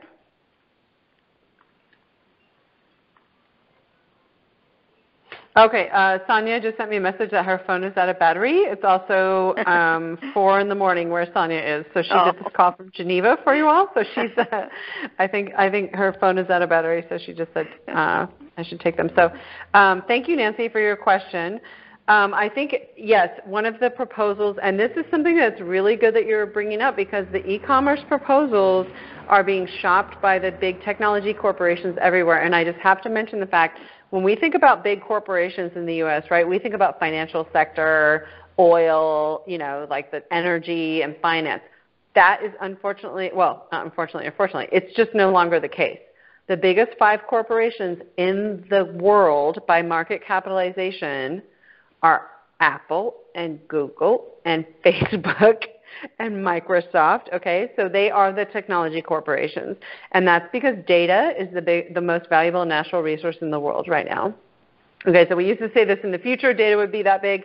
Actually, the Economist had a whole series of, things. Even the Economist, okay, neoliberal rag had a whole thing about how data is the most important. So these are the big electronic data companies that want our stuff. And so in terms of computer code, one of their basic demands is that the source code cannot be, it can't be mandated to disclose the source code. And we have all kinds of analysis about how mandating source code disclosure is essential for security and safety and lots of things. And I just wrote an article actually about this that was published on Huffington Post a week ago about why e-commerce rules should not be allowed into the WTO, that give examples, which I don't have time to go into here, about why source code disclosure is actually important for safety and cybersecurity and things like that. In terms of electronic voting, I don't think people have done specific analysis of that issue, but I think that given the hacks of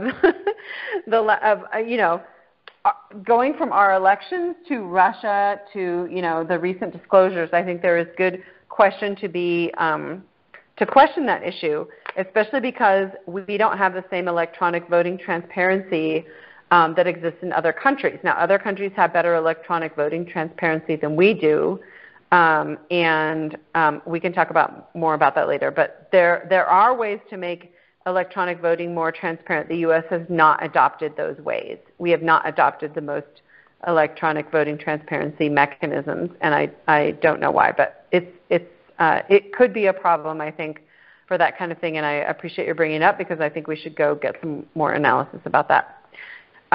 It could very much be a problem, unless you have the kind of transparency that exists in other countries, which we don't. So in terms of the successful no fast track, no TPP, I would say yes, we should revitalize those. I realized that there was one point that we hadn't mentioned yet on the state of play, which is where's the TiSA now? And I would just close by saying that, they have had 23 rounds of negotiations now.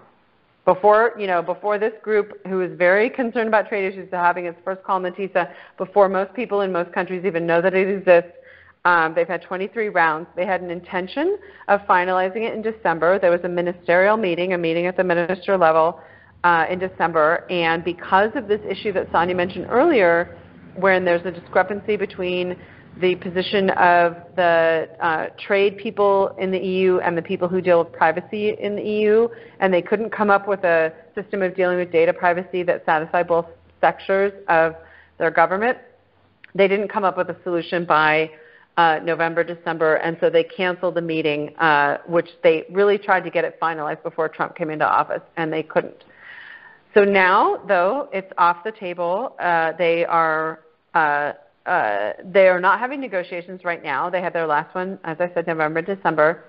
And there was sort of some speculation at first that Trump was going to pull us out of the TiSA. That has not happened. And there was actually more speculation now that Trump is going to restart the TiSA negotiations. And the last word that we have is that it will be started sometime in the fall, maybe after the elections in Germany, because there is the idea that that it's a political issue in the German elections. So once that hump is gone through, that they could restart with an attempt to finalize it this year. So I would just ask, I think it's very hard to get grassroots activists to mobilize on a trade agreement that's not, being negotiated, but now that you all are more familiar with this, please, we're trying to use this interim time to educate ourselves, to educate our constituency, to build knowledge about the TiSA, to realize that many of the TiSA proposals, even if they weren't in the TiSA, they're going to come up in the future, like all the e-commerce stuff that Sanya mentioned, so that we know what we're dealing with and we can actually realize we need to be on top of this, because right now the corporations are using this interim period to move their agenda forward in every way possible. And if we are not doing that, and if we're just saying, oh, nothing's being negotiated, we are way going behind. So it most likely will be restarting negotiations in September after the German elections, and with a view to finalizing them in November. And so that is just a really tight timeline for us to be educating people about the TiSA, doing all those state and city resolutions, and getting on top of this to make sure that we don't have a TiSA in the future. That's all. Thank you. Some countries. Go ahead, Sanya. Oh, Sanya's back. Sanya's back, yay!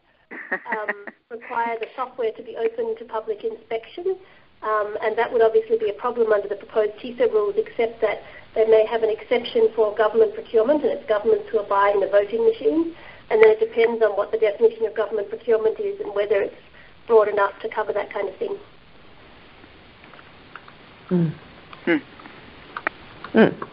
Great, okay. Thank you. Is that it for the Q&A? They're just going to keep dialing in as long as you want to keep it open. But no, I was just wondering if that was. We do have one more questioner that came in during Nancy's question. If everybody wants to hang out for it. Okay, sure. Go ahead. We'll do it really quick, and then this is going to be our last question because Adam still has to make an announcement.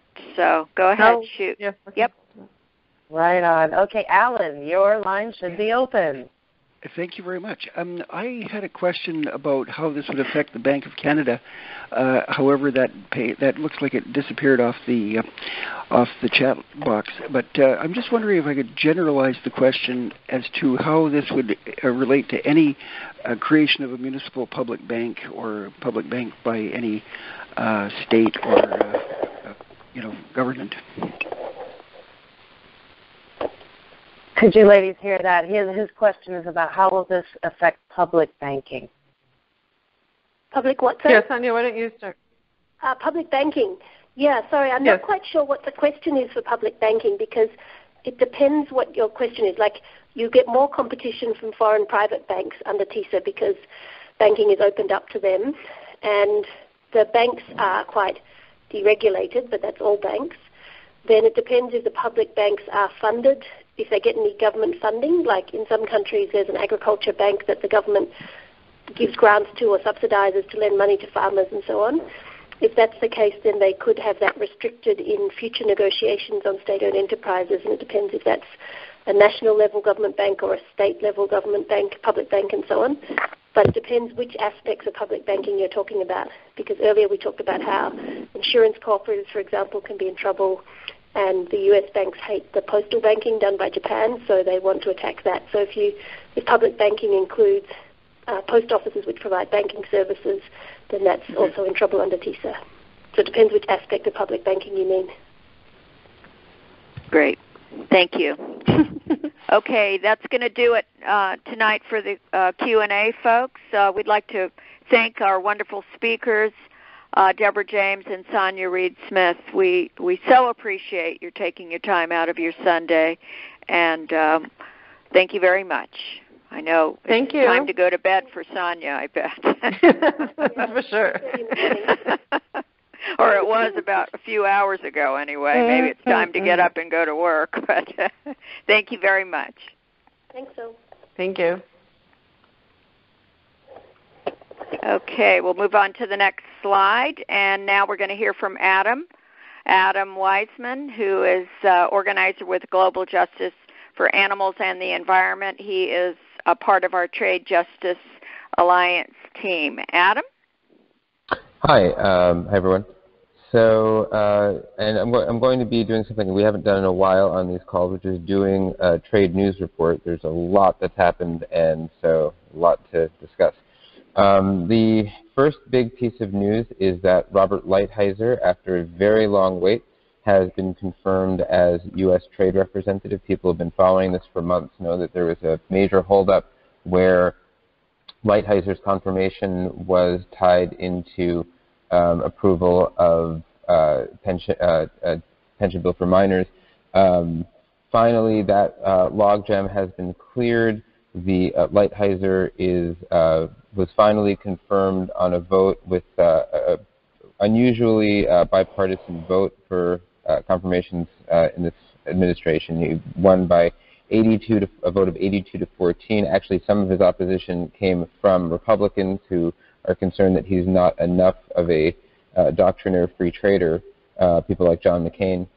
But so the U.S. now has a trade representative for the first time in a while, not just an acting trade representative. And Lighthizer hit the ground running because pretty immediately after his confirmation, he traveled to the APEC summit in Vietnam, where the U.S.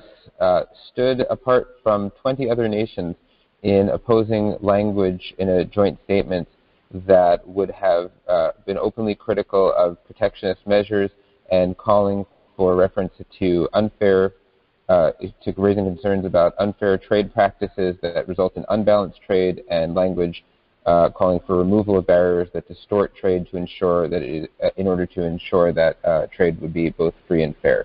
The result was two separate statements and the strong anti-protectionism language going into one of them.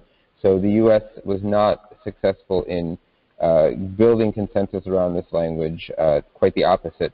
What also happened is the non-US TPP nations reaffirmed their commitment to move ahead with TPP without the U.S. Meanwhile, Lighthizer reaffirmed the U.S.'s commitment to move ahead on bilateral trade agreements with some of the TPP member nations, as opposed to potentially rejoining TPP. He reaffirmed that the U.S. has no intention of rejoining TPP.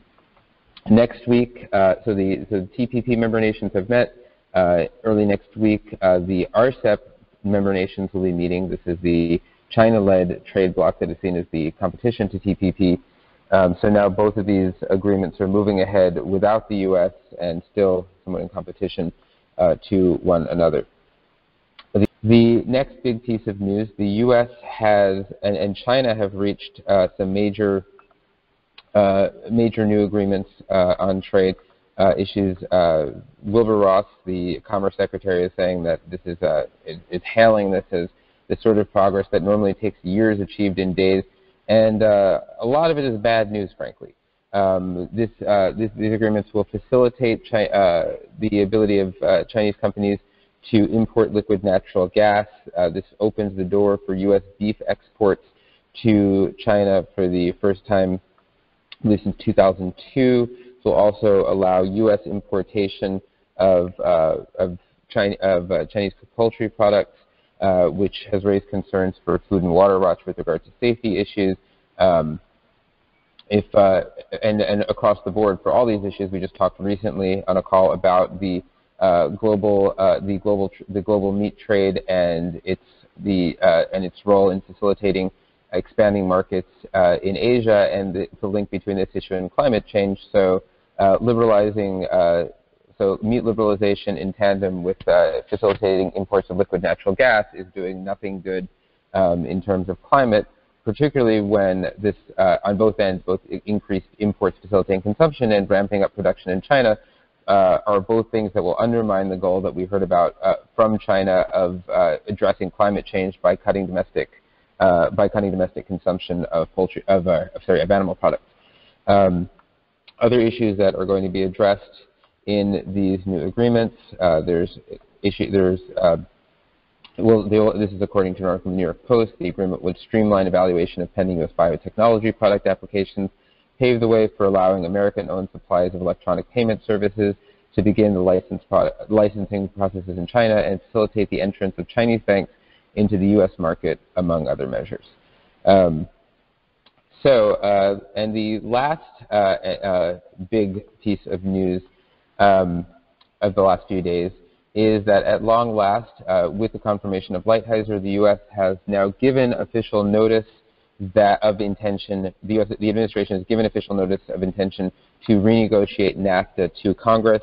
The notice that was given was notably vague, in contrast to the leaked text that came out in March, the leaked letter that was more specific and was in many ways a reflection of the idea that the Trump administration's intent to renegotiate attempt to renegotiate NAFTA was to reframe NAFTA in the model of TPP, to add TPP-like provisions to NAFTA. So on the other hand, a lot of that destructive language was not included in this notice. On the other hand, very little in the way of specifics were. So the question now is, will the Trump trade administration on NAFTA look like that leaked text, or will the Trump administration move in a direction that is closer to the promises that Trump made to working people in terms of what a renegotiated NAFTA would look like, or will the Trump administration push ahead on a NAFTA renegotiation that will satisfy the Goldman Sachs arm of the Trump administration and the many other corporations that the Trump administration acts in service to. So in terms of, and frankly, a lot of that will depend on us. We need to be vocal in setting that agenda and making concrete demands. We need to be demanding a transparent negotiating process in contrast to the terribly non-transparent TPP negotiating process. We need to speak out about the potential threat of Trump administration conflict of interest in the negotiating process. The Trump Organization, according to Public Citizen, has 14 Canadian and 2 Mexican investments. Some of Trump's clothing line is made in Mexico. We need to demand a public participation in the negotiating process. The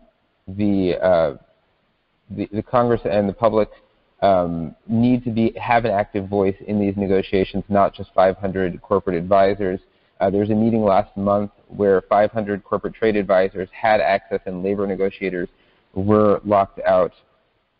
And so in terms of what we need to do with this agenda, in pushing an agenda of NAFTA renegotiation for the public interest, we need to start getting the word out, writing op-eds and letters to the editor. Public Citizen has resources that can tell us what are some of the key points that we can talk about, and we can include that. We can include a follow-up email to registrants in this call that can give you some of those resources. We need to start talking to our members of Congress. So one initial demand that we can make, and again, we should not say this is the only one, but one initial point that we can make is that at the very least, our elected officials should not support any NAFTA renegotiation that would include ISDS. That investor-state dispute settlement cannot be part of any NAFTA that we would deem an improvement. That's obviously one of many areas that we would want to see improved. In a better NAFTA, we would want to see agriculture reform. We would want to see the end of the energy proportionality clause. We would like to see a better rule of origin. So we can't obviously say that ISDS is the only issue that we care about, but as a starting point in getting our legislators to draw a line and really bringing out the corporate agenda of these trade deals, it's an important bright line issue.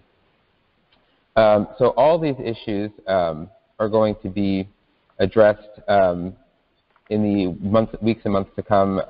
This slide up right now can give us a sense of what the timeline is on the negotiating process. Because of fast track, there's a series of waiting periods both before the negotiations can begin. The notice that's just been given opens the door now for a 90-day waiting period.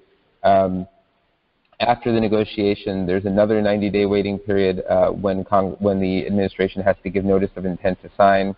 And then and many of us remember that from the TPP fight.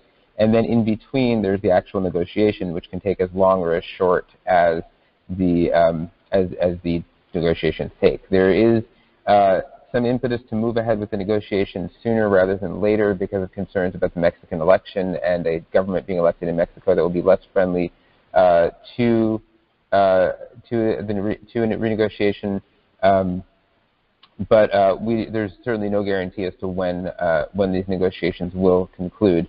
But during this period of renegotiation, during this negotiating period, there will be negotiating rounds in the member countries. Many of us remember from the TPP fight and Ttip, the rallies and protests that we held at the negotiations, our participation in stakeholder sessions and Q&As at the stakeholder forums.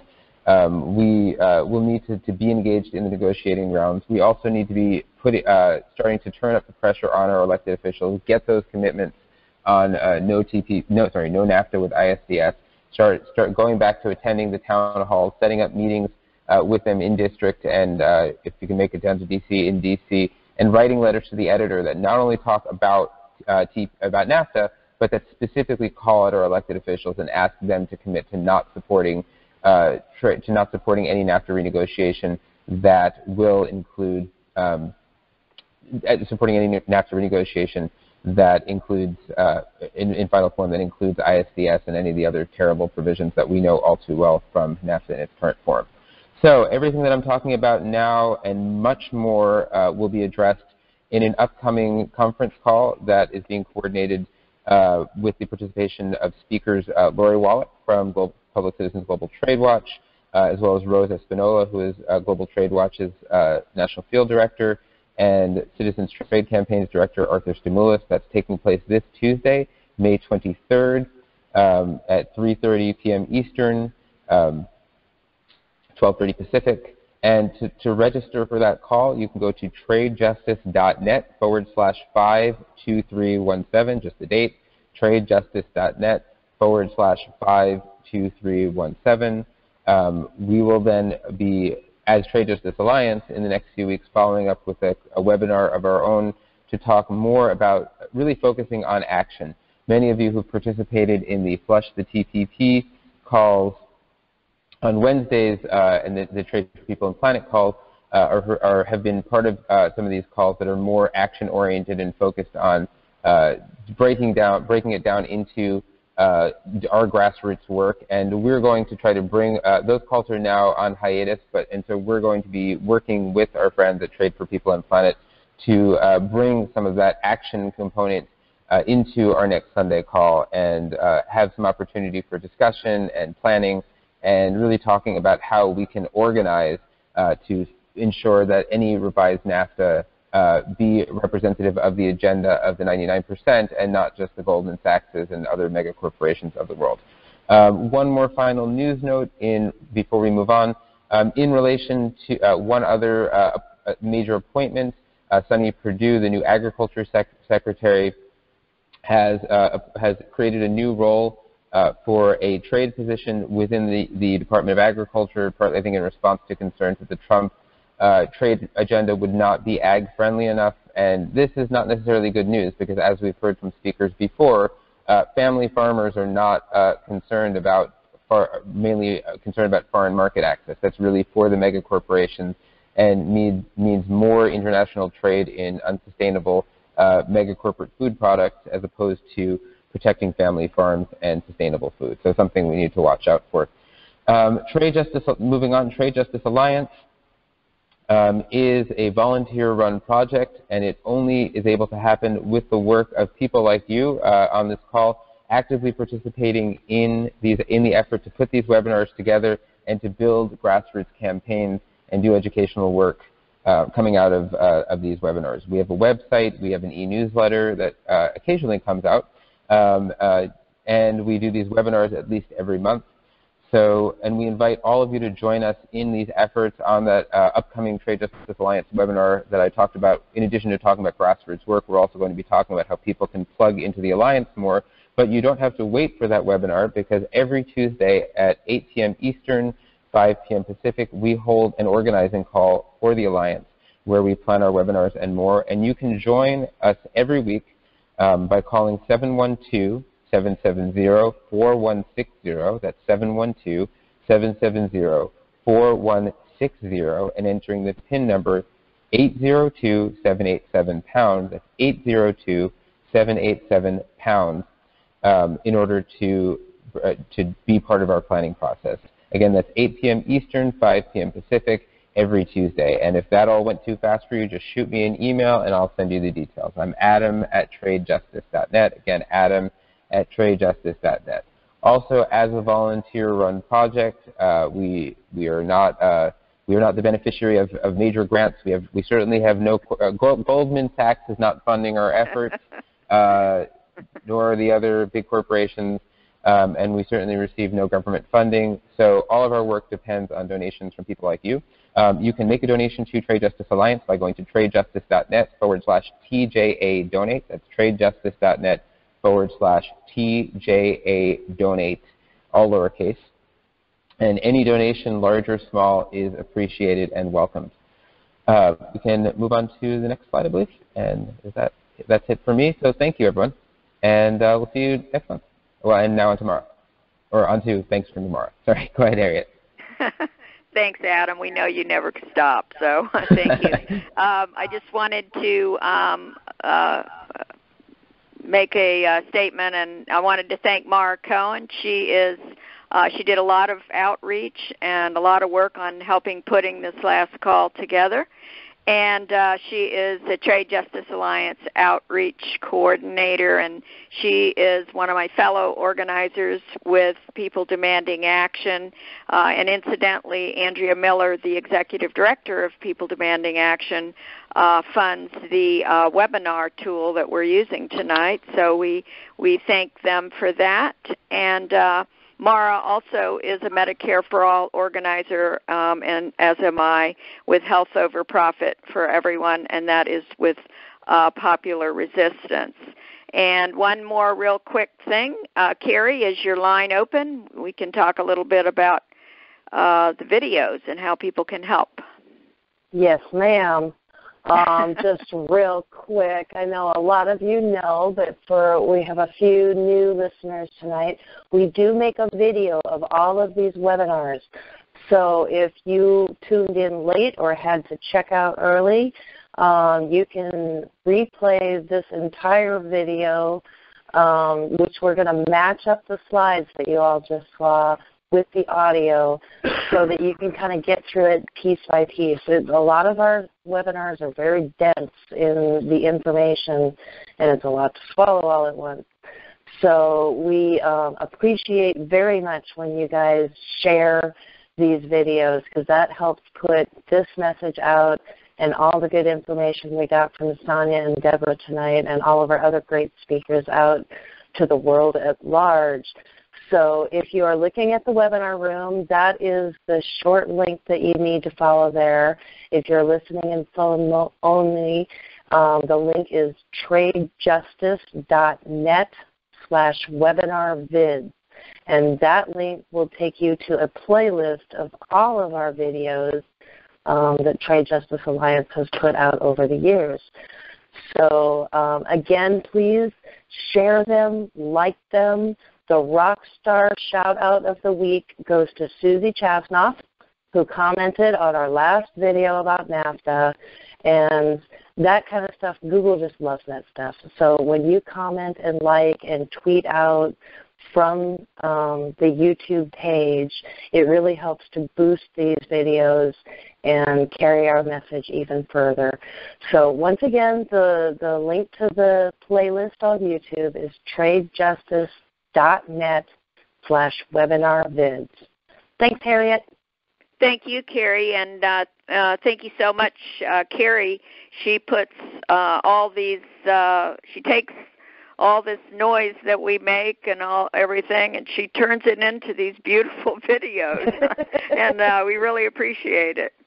You're welcome. Of course, the speakers are wonderful, but sometimes we have a little background noise. But I think we did pretty well tonight, and we want to thank all of you also. So thank you, and thank you for spending your Sunday with us. We'll see you on the next webinar. And if you want to stay on at the end, please do. Aloha. Aloha. Great call tonight. Thanks, everybody. Thank you. That was really great. Bye, Paul. Fantastic. Hey, Mara. So much information. Amazing.